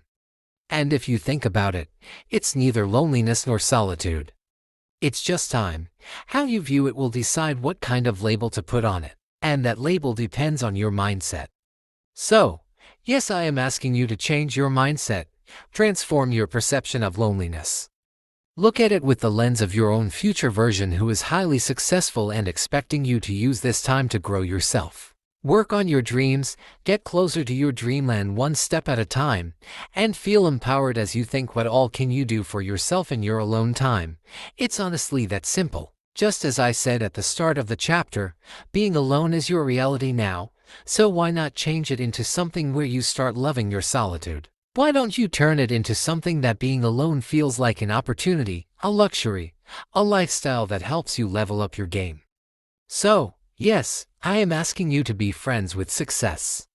I am asking you to make your dreams your best bud, start a self-improvement streak with your new friend, and with every step toward your goals, every small achievement will be like adding a new memory to your list. And it may all sound inspiring to you. The question comes back to how and where should you start? Well, once you are ready to be friends with success, flip the page, and let's make some efforts to get the attention of your new buddy. Chapter 8. Building a dream life plan. If you don't know where you want to go, how will you ever reach there? Everyone wants to become successful. Everyone wants to live their dream life. Everyone wishes to achieve something big. Everyone wants to leave a dent in the universe. But if I ask you or you ask anyone around you what success looks like to you, either you wouldn't have an answer or you will say, well, I want to make a lot of money, live in a nice luxurious house, give my parents and loved ones a comfortable life, travel across the world and be happy. How funny and sad at the same time. If all of us are different, then how can our dream life look exactly the same? Because we are clowns. Oh, I am sorry if that sounded harsh, but I meant to sound a little truthful. You and I are manipulated into believing that success means a big house, lots of money, and aesthetic pictures from vacations. And don't worry, I am not one of those people who will tell you that there is something wrong with dreaming about making money. No, darling, I love money. But the problem is you and I are behaving like clowns. We are following everything that people in power want to make us do. We think if we don't have what everyone has, then we are missing out, and our next goal should be to achieve that one Chanel bag, one trip to Italy, one beautiful partner who proposes to you in front of the Eiffel Tower, a cute baby who is more intelligent than anyone else's, and more bullshit like this. The problem is not that we wish to have certain things. The problem is we wish to have something that everyone has so that we don't seem poor, stupid, or weird. The problem is that we are making our lives a collection of cheap dreams that everyone imagines and materialistic shit that everyone else possesses. The problem is we don't ask ourselves what do we want in life. We try to copy the most successful person around us so that we can also become successful. And I call all of it a well-designed system that has robbed us of our basic capability to think. And just in case you want the proof, you say you want to make a lot of money to become successful. Okay, darling, how much money do you need to be able to come to peace with yourself? How much money is enough for you to call yourself successful? Do you have any plans to get 1% closer to that goal? If your dream is to make $10,000 a month, then do you have any plans to make your first $100? Or do you just think that one day magically you will be able to jump from $0 to $10,000? And if you do believe in this magic, do you have any tricks or hacks to turn this magic into reality? And you know what? Let's say that you are a saint and your goal is not to make money but to find peace and mental stillness in life. Okay, honey, what do you do for mental stability?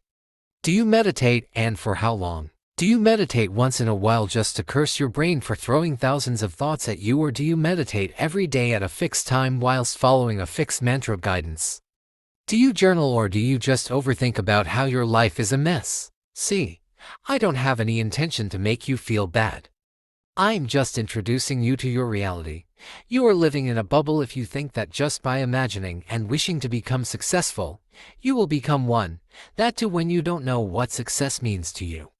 This right here is the reason why you need to be alone. Even if you have some good people around you and your life is all happy and merry, you should take some time every day to be alone so that you can think independently without the influence of anyone. Remember what I said earlier in the first part. When you are alone, you are dealing with just one mind, one opinion, and one perspective. And since you have never been alone, or at least never embraced it, you don't know what you think about anything. You are following and accepting whatever the world throws at you. This is one of the reasons I started spending more time alone. When you spend time alone, it is only then you will come up to know what your soul truly desires. When your soul speaks to you, it speaks with no manipulation, hence you get to know what you truly desire. I was done with asking people to guide me.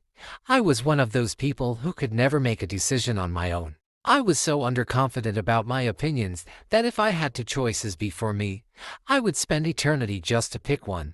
I have been there. I always sought people to tell me what was good for me.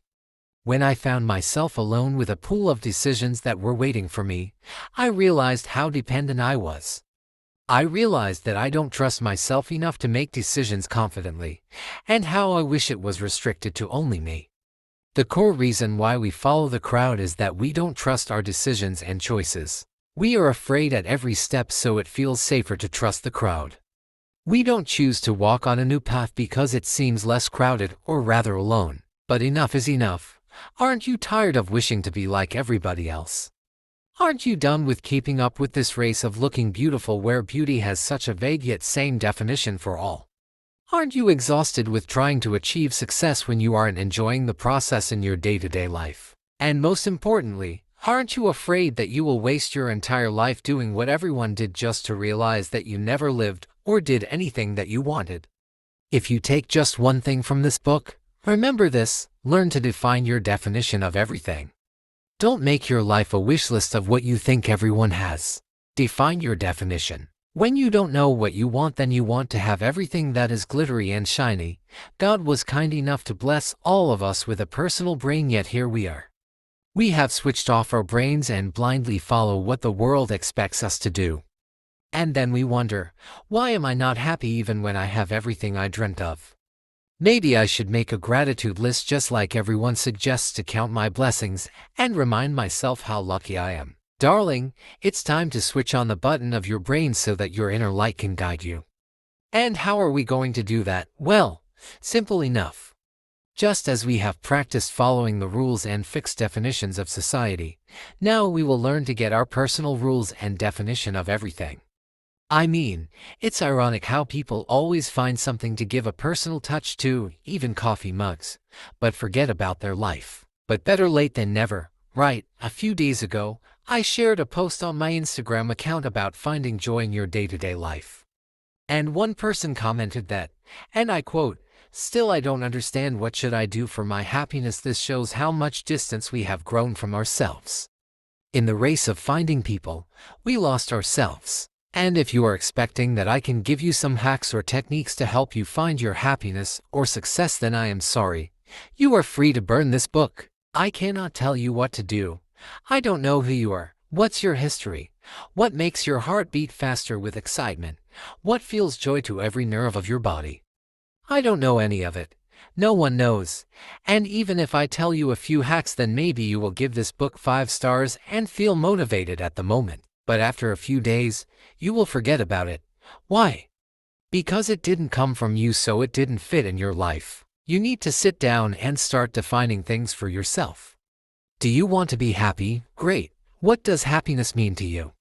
Dig deeper and figure out what are the things that make you happy and how you can add a little dose of happiness to your day-to-day life. Don't find your happiness on YouTube or in any book. Find it in your heart. Do you want to be successful? Fantastic. Now ask yourself, what does success mean to me? What is your definition of success, and how do you imagine living your successful life? Are you successful professionally, or do you want success in all areas of your life? Let your definition of success be your compass. You cannot build your life by walking in someone else's footprints. Your life is your treasure. Your life belongs in your hands. You should take charge and start defining everything for yourself. Enough of living like a slave who blindly follows everything. You might not be the actual king, queen of the world, but your life depends on your actions, so act like you own it. Take your own decisions. Build your definition of everything. Think before you accept anything from society. Use the brain that God has blessed you with. Look within and find your true guidance. It's time you become the owner of your life. It's time you give a personalized touch to your life. And it starts now. Chapter 9. The Action Plan. You cannot build your dream life until you don't know what you don't like about your life right now. You want to change your life. Well, darling, everyone does. But the big question is why? Can you give me 2 reasons why you want to change your life? What is something you hate about yourself or your life that is itching you to change your life? If you cannot come up with 2 strong reasons, then all of this will just feel like a motivational speech to you, which you will forget in the next 2 days. Without knowing what you want to change, what will you work towards to change? You need to sit down and make a conscious list of what are some of the things you don't like in yourself or your life. Knowing what needs to be changed is the first step toward your dream life. It's obvious that your dream life looks different than your current life. That's why we call it dream life, so ask yourself, what is the difference between your dream life and your current life? Not only the professional difference, but dig deeper and analyze differences in each area of your life.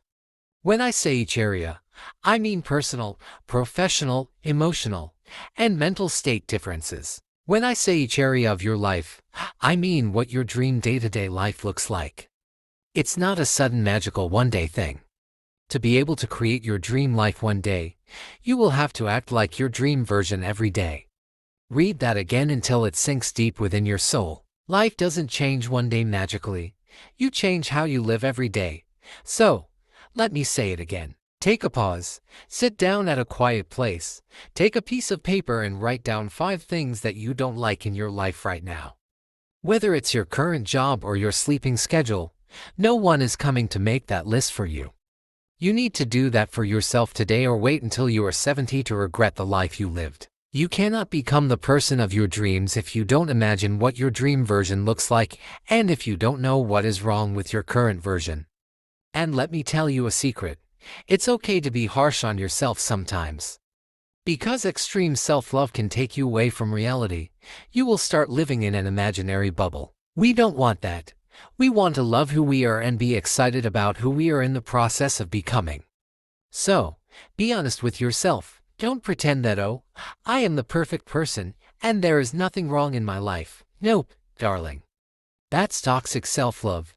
Your deeper inner self knows what you are capable of and how you are living less than your real potential. This gap creates self-loathing, and this gap can be filled by starting to become honest with ourselves. Be honest with yourself. Before you demand anything from others, learn to be honest with yourself. Have the courage to accept that you were the one killing all your dreams. Stand tall against the lies your brain might want to throw at you. You will meet enough people in your life who will say one thing but their actions won't match. You will meet a lot of people who are going to lie to you. While you cannot control how others treat you, you can learn to be honest with yourself. Deep down you always know what's best for you. You can sense when to leave a person because you are just being used. You realize when you did wrong and when you were wrong, yet just stay in your comfort zone and keep things as they are. Your brain will play tricks on you. You will make great excuses to convince yourself not to start working, give a person another chance, or keep eating junk food until Monday. That's because honesty with yourself is the toughest thing. You get to live your worst fears and are left with no option but to work to improve things. Yet honesty with yourself will make your life way more satisfying. You will be happy knowing you did what was best for you. That's where self-satisfaction starts. Step 1. The power of one thing. One of the biggest mistakes we make while trying to improve ourselves is that we focus on everything at once. We try to hit the gym every day, make a gratitude list every day, eat healthy every day, and the like. And focusing on everything at once drags us down to a level where we find ourselves giving up on everything and later accusing ourselves of being a failure. You cannot change everything at once, and if you try to, you will just burn yourself. You will make the journey toxic and suffocating for yourself. And even after working so hard, why when you don't get results in any of the areas, you just give up on everything?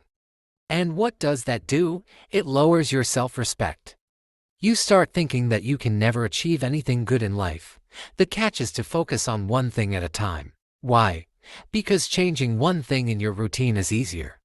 It easily sinks in, and when you start seeing the result in one area, not only do you feel happy but your self-respect increases too. You get the confidence for trying to improve more things in your life. For example, in 2020, I resigned from my job in the hope that I will become a successful freelancer. I tried and failed. For months, I didn't get a single client. I was depressed and had no means to pay my bills. That was the time when all my college mates were earning great money, having vacations, and buying stuff with their own money.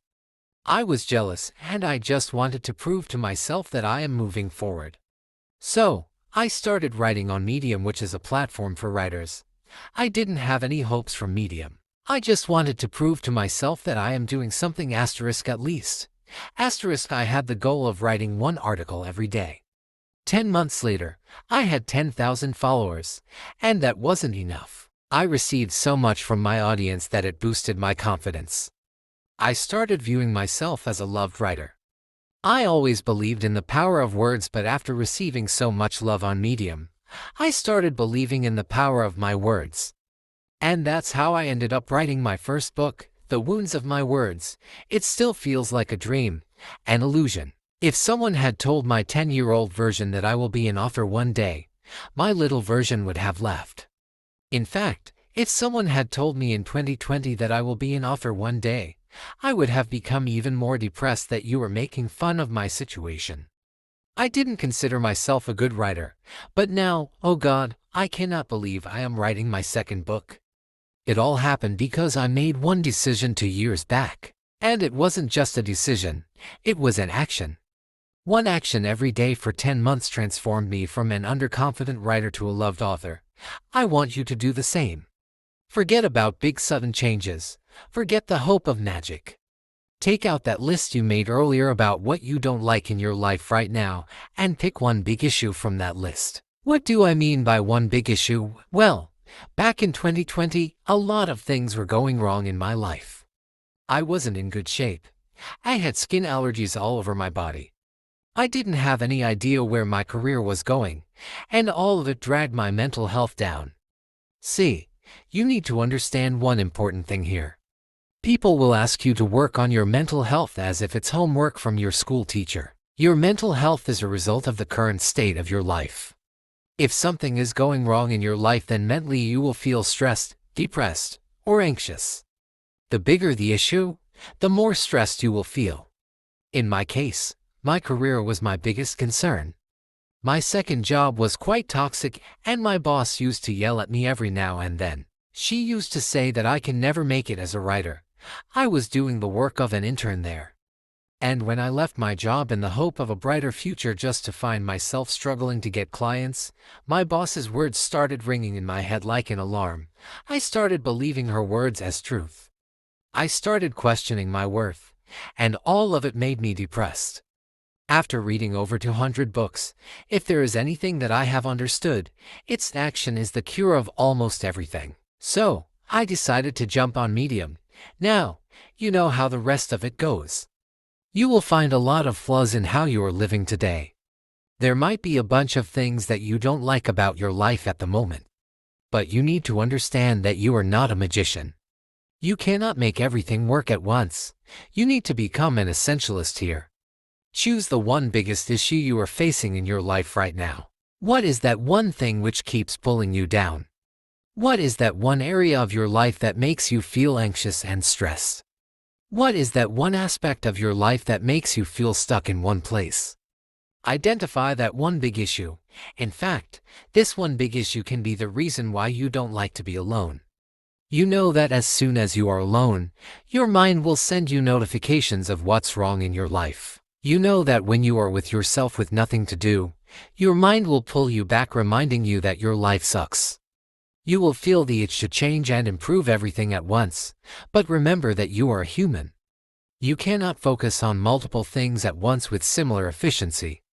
When you are focused on improving one thing, not only it becomes easier to measure your performance, but you also feel excited. You don't feel the pressure of changing your world in one day. Now, I would suggest you close the book for a while and take some time to identify that one big issue, because next, we will discuss how you can work on that one area. Step 2. One big action. After deciding which area of your life needs more attention, it's time to take action. But the question is where to start. Most people make the mistake of randomly starting out of motivation, and by the next week, they feel clueless. It used to happen to me all the time. In the past, I tried to adopt a healthier lifestyle. I would feel motivated and decide, you know what, I am gonna become healthier this year. Well, in less than a week, I would find myself stuffing fries and pizza in my mouth whilst watching a hot romantic movie on Netflix. But as I shared earlier, when I started writing on Medium, I had just one goal, and that goal was based on action. From the very first day, I was clear. I even wrote this on my WhatsApp group where only I am added. It's a great hack. Make a group only for yourself and send yourself messages. Messages that you would like to receive from others. Messages that you can send to your current self to calm down and think straight, or maybe a few things as a reminder that my goal is to write one article every day. And I never made any Excel sheet or bought any cute templates or any aesthetic-looking journal to track my progress. Do you know why? Because I didn't overburden myself. How tough is it to track one action, one article every day? Either I wrote or I didn't. Simple, right? You need to understand that setting big goals that sound cool and energetic is fine. It shows your enthusiasm, but it also represents that you are out of your mind. People set goals all the time. They keep making giant promises to themselves only to make excuses in the end. And then they expect other people to stay and fulfill their promises. God, we are kidding ourselves. I want you to take a breath, get patient, and focus on what I am saying. This one thing will seriously change the way you look at your goals and your working system. Instead of setting vague goals, focus on setting action goals. What are action goals? Action goals mean you know what you will be doing to achieve your dream life. Action goal defines clear-cut what you are supposed to do every day to get one step closer to your destination. When I set an action goal, I made it clear that my target is to write, which is an action, every day, which defines how often am I supposed to take the action. Now, it's your turn. Again, don't overwork yourself. Step 3. Know your nature and sync your activities. One of the basic things about human nature is, the more you force yourself into doing something, the more you will feel low and depressed. Like it's imposed on you.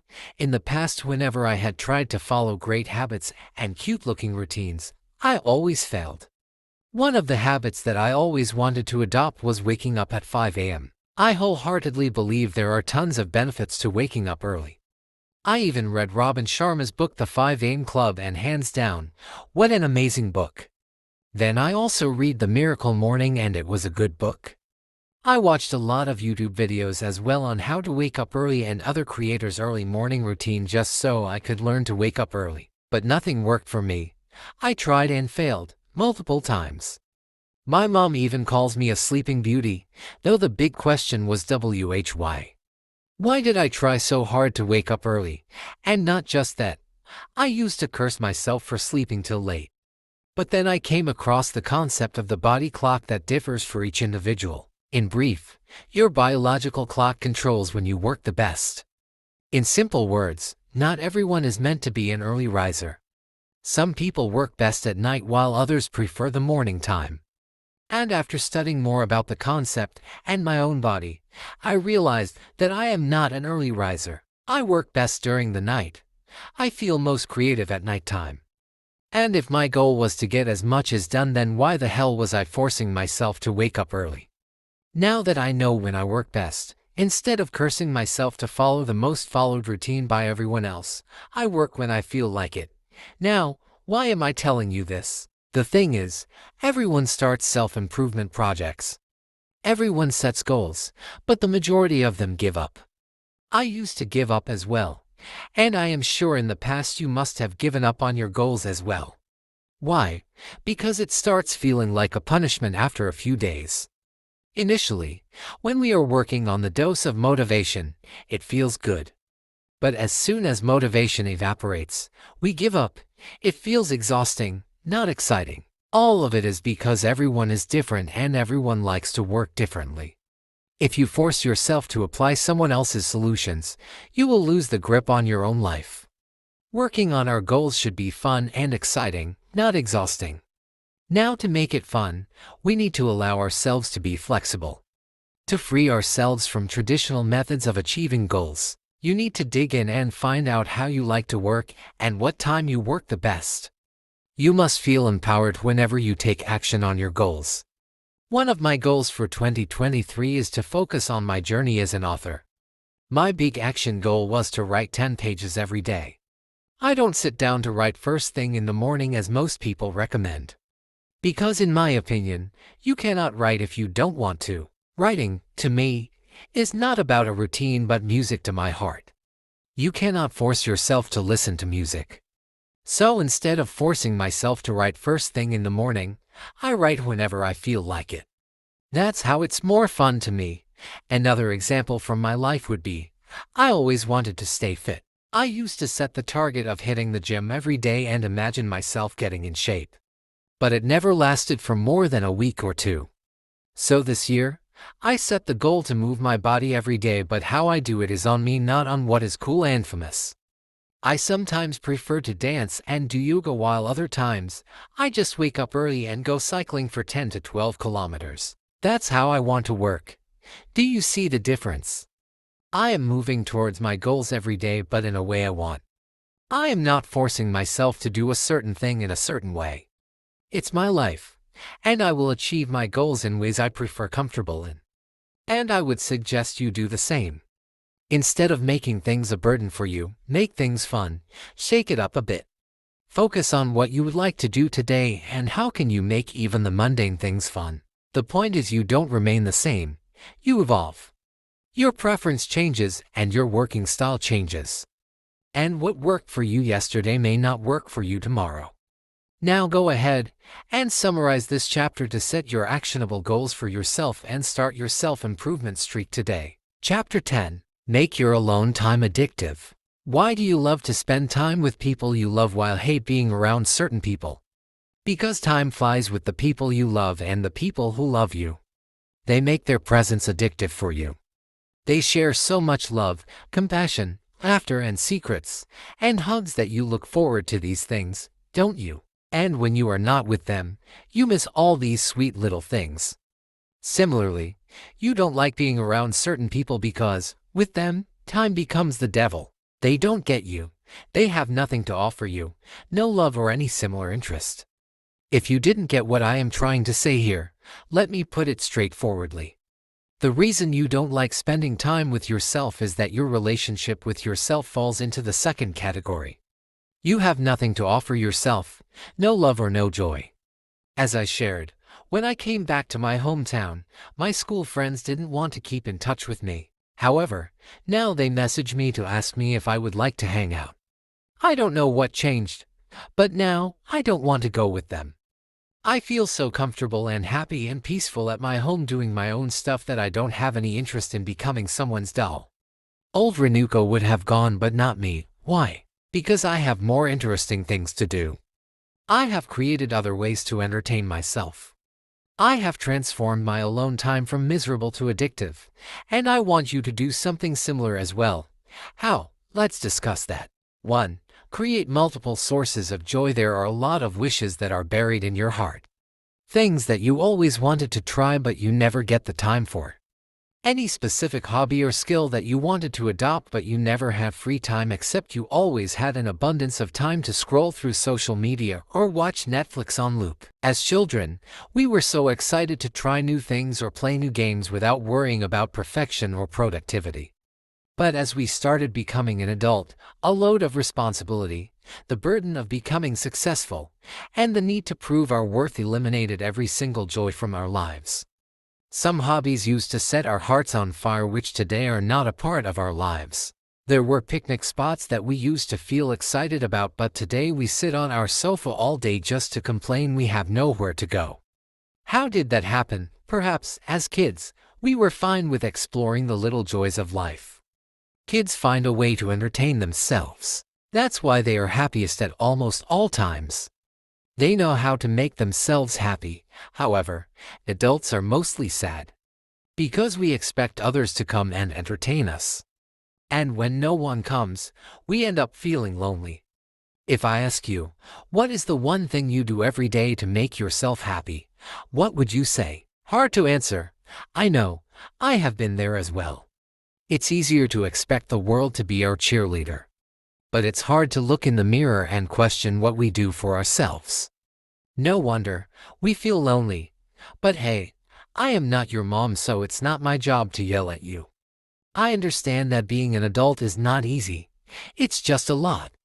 You have to take care of everything all at once whilst taking care of yourself too. But the thing is, it doesn't matter how hard you try, how much you work, and how overworked you feel at the end of the day. What matters is, do you even do one single task in your day that makes you feel satisfied? We don't feel exhausted because we try too hard. We feel exhausted because we do too little of what truly makes us happy. So perhaps, if you do even just one thing intentionally that makes you feel connected to yourself, to your inner child, then life will start feeling like a joy. We must have at least one thing in our day-to-day life that we are excited about, something to look forward to. Joy wouldn't come looking for you. It's you who has to find it, and if you cannot find, then create the sources of joy in your life. There is a lot that you will have to do to survive and to get ahead in life. Make sure you do something every day so joy doesn't leave behind. Make your life joyful, not just bearable on the mercy of weekends. And I know it's easier said than done, but enough of making excuses for not trying something you always wanted to. Your inner self has been waiting forever for you to catch up on life and start doing things that matter to you. You have waited enough for others and the world to bring joy to your life. Now it's your turn to intentionally create a joyful life. Not a happy life, but a joyful life. Happiness is a cheap thing, joy makes life rich. And the good thing is, you can always find at least one source of joy in your life if you look for it intentionally. But why am I using the word intentionally repetitively? Because it's easier to slip back to your default setting and blame the world for everything that goes wrong in your life. But when you take the responsibility in your hands and look for something to fill your day with joy with complete awareness, you will find that almost everything turns into fun when you do it with full self-awareness. It could be as small as the smell of your morning tea, kissing your cheeks, or the way some strangers look at you. It's in the small moments that you can find joy hidden for you to find it. Play with it. Joy is hidden playing hide and seek with you. It's your task to find it somewhere deep inside your heart. To give you an example from my life, I always hated my hometown because it's too small. My city is so small that it doesn't have anything that I enjoy. We don't have any park. God, I love nature, but closing parenthesis. No library. I am a book lover. No bookstore, and absolutely no art galleries. But if I had waited for these things to improve, I still would have been waiting. So instead of playing the blame game or victimizing my character, I choose to create sources of joy with what I already had. I started taking evening walks in the narrow streets of my city. I don't expect much from my evening walks. I just expect to take a pause. A break from a world where everyone is rushing to win the race of life. These evening walks allow me to renew my perception and look at my own city with awe. Pay attention to things that were invisible to my eyes before. Find a little piece of history in some of the old houses and their mysterious doors. Look at the same faces doing the same monotonous things, but notice something that may surprise me. That's the reason I chose talking walks in the evening. I wanted to look at people and observe them for a split second before I wandered into my mind.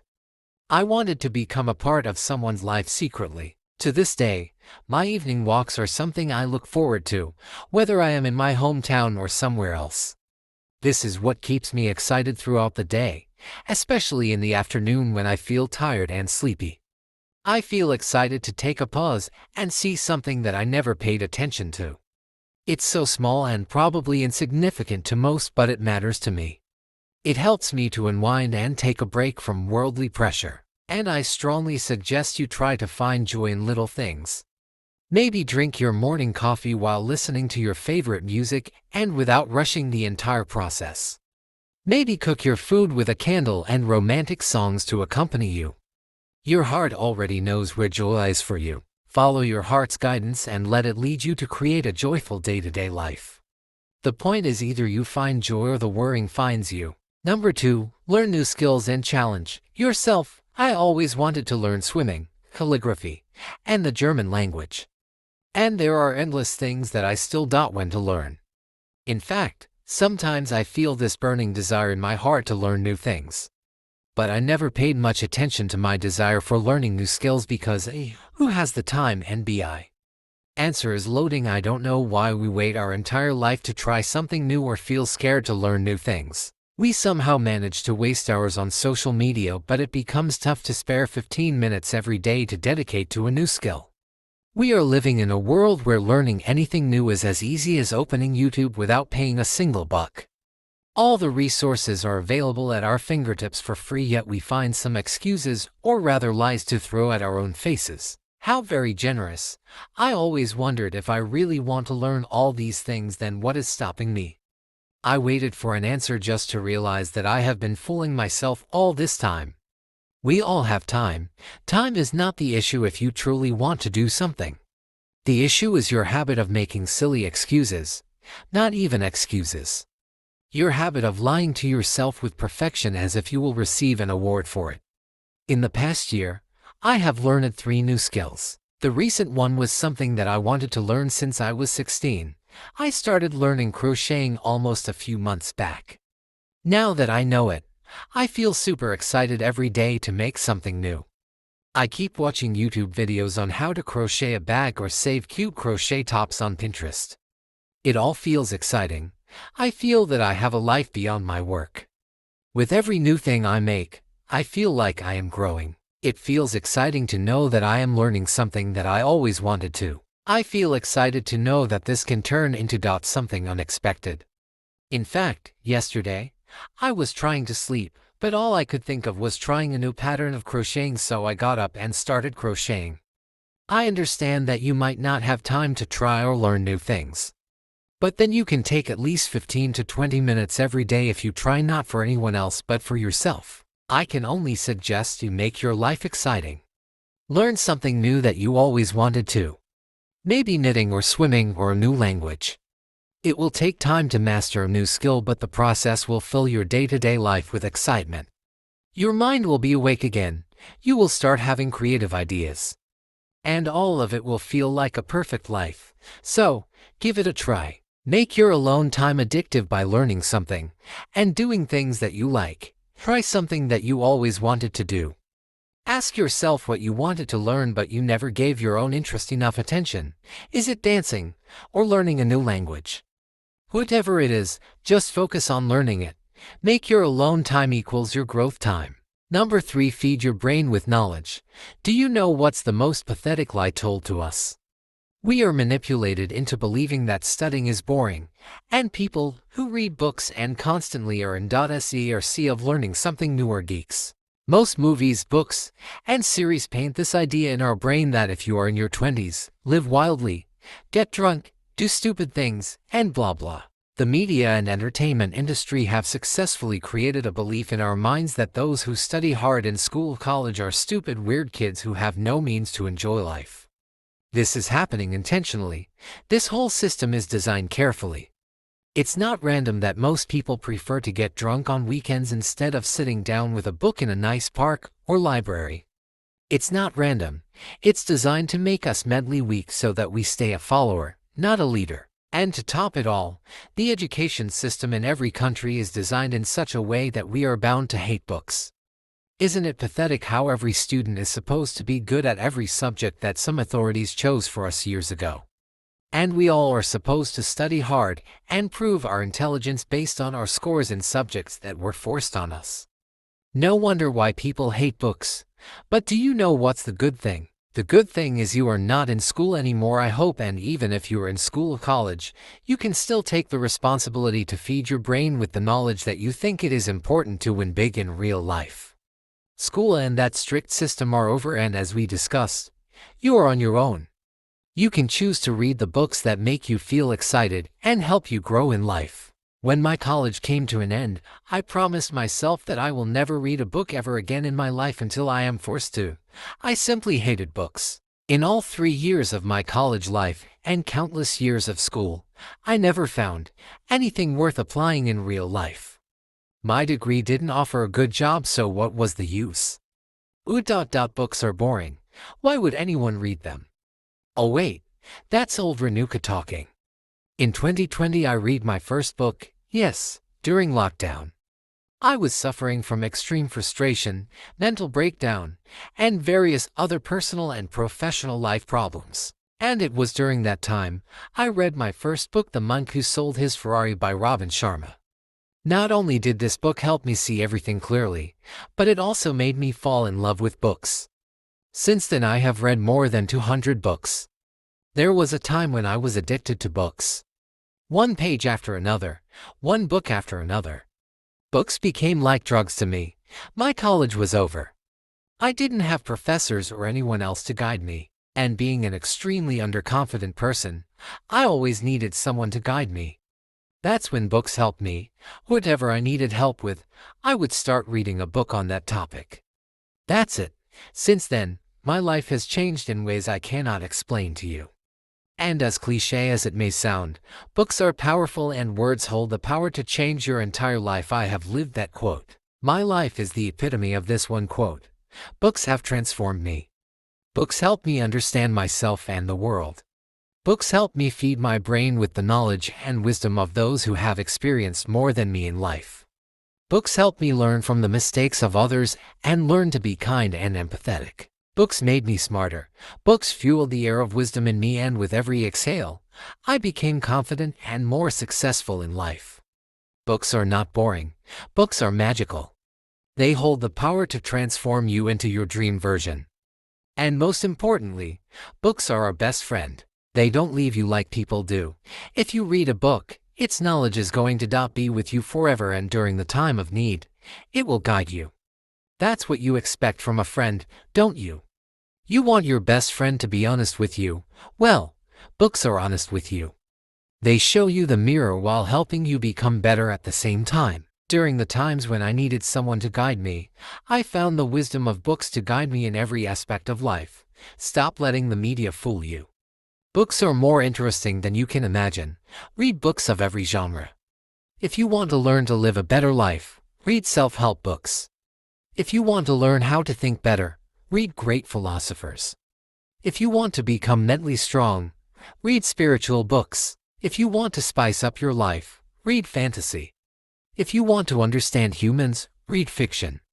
Books have it all. Read books and feed your brain. In your free time, or what you call alone time, take out a book and read at least 5 pages. Allow yourself to drown in the pool of words. Read books on the topics that pique your interest. Read books written by your industry expert and learn what they have learned after spending decades working. Read books written by people who inspire you and make yourself a tiny part of them by consuming their words. Enough of excuses and drama. You have got so much to look forward to, so much to grow and learn. And books are the easiest way to learn and grow in life. And not only books, dedicate yourself to learning. Make it your goal to feed your brain with knowledge. If not books, then go ahead and listen to the podcasts and speeches by your favorite people. Listen to the TED Talk of the people who inspire you. If there is any topic that piques your curiosity, don't let it die a slow death in your mind. Get up and search about that topic on the internet. Go on YouTube or Masterclass. The point is to feed your brain with knowledge, not garbage. You don't have the time to complain about how people left you. There is so much out there that you need to learn. There are so many topics and books that will make you feel a little more alive. Dedicate your time to that. Fun exercise. To make it a little fun, create a separate folder on your laptop, mobile, or buy a separate notebook for everything you learn on your own. Give this folder or notebook the name Feeding My Mind. Add every little thing you learn in this notebook. If you listen to a podcast, a TED Talk, add the summary of it, even if just the bullet points.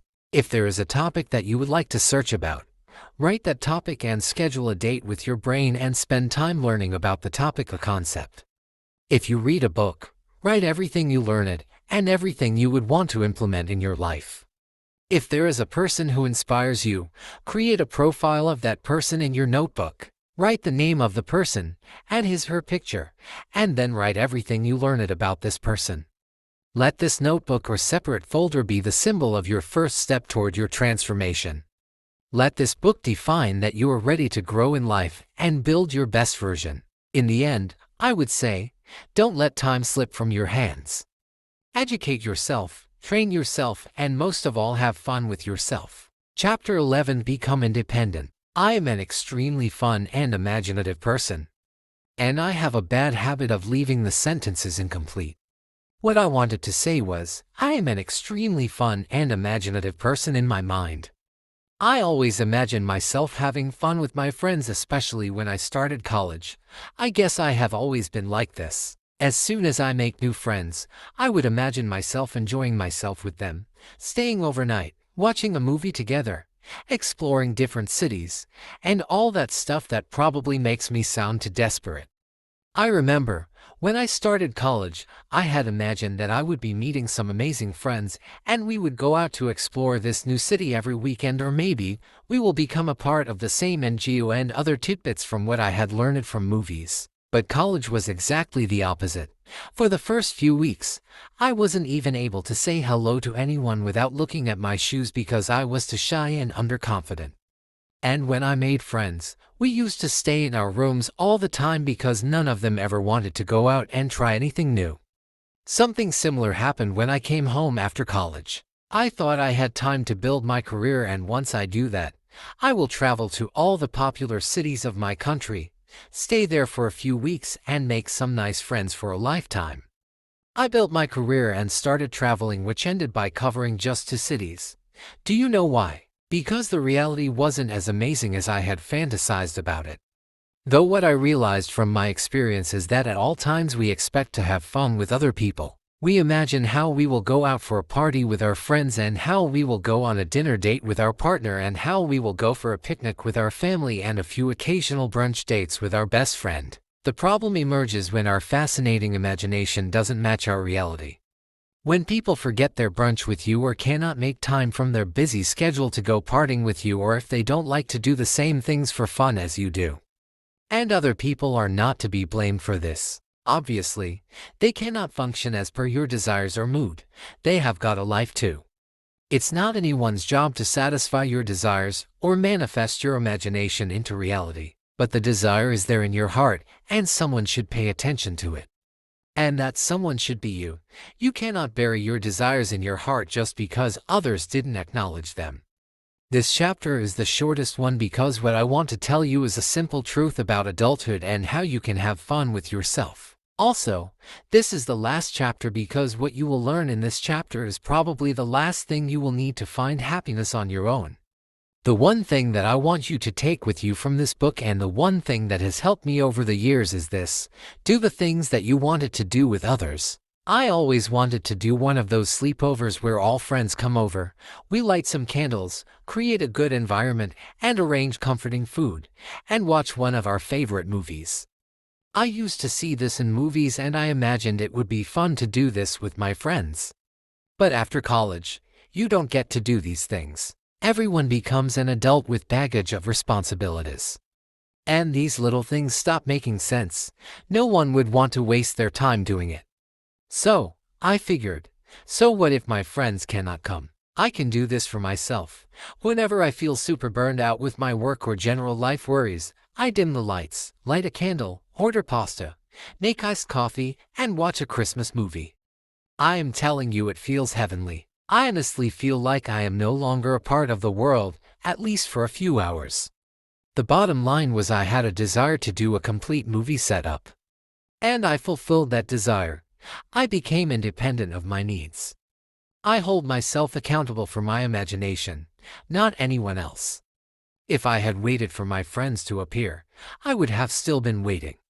Besides, not everyone has the luxury to work from anywhere at any time. I have, and I understand that my friends don't. Similarly, I always liked the idea of a picnic.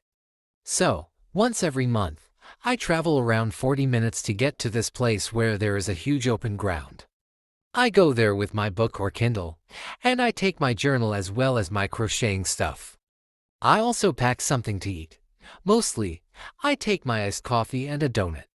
And do I need to mention how amazing that feels? It feels like real self-care. I do the things that I desire with myself.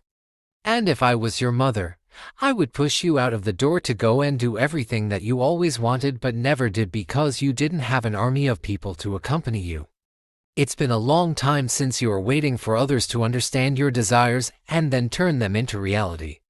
It's time you do everything that you desire with yourself. Plan a dinner date with yourself at the end or start of every month. Take yourself for a coffee date. Click pretty pictures of yourself. Talk to yourself about how your day went or what you did in your day, or maybe how you would like to start the next day. Give your room a makeover or write a love letter to yourself that you wanted to receive from others. Buy yourself a flower, or better, buy a mini plant so it always reminds you that you have got your back. Gift yourself something special every time you accomplish a big goal. Praise yourself and say it out aloud. I am proud of myself. Task, if possible. Write an I miss myself letter to yourself. I know it sounds kind of weird, but try it. Write down how you have been missing yourself. Write how you have been ignorant towards yourself and why you will never repeat this mistake. Write how you never did everything you ever wanted and how you will do everything you always wanted to from now on. Whatever you plan to do, whether it is buying yourself flowers or coffee, do it intentionally and do it romantically. If you decide to go on a dinner date with yourself, take the effort to look good and put on your favorite dress. Romanticize the actions that you take for yourself. Acknowledge your desires and turn them into something better than your imagination. It's all about making an effort for yourself. Because guess what? The world is like a big dinner party where you are supposed to serve yourself. If you expect people to first put your desired dish on your plate, you will be starved. You wouldn't get to taste what's out there. Everyone is busy serving themselves with what they think they want to taste.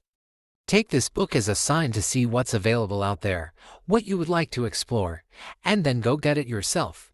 Because as I said, you are on your own. About the author, I am Ranuka Gavrani. I like to write about my experiences and observations in life. I have a mission to make this world a better place for my readers with my words. I just want one thing, and that is, when you read my words, you feel understood and loved. You can also read my first book, The Wounds of My Words, if you like to read fiction with a mix of life lessons that can touch your heart. And if you have anything to say to me, you can reach me here. The Art of Being Alone at RENUKGAVRani.com.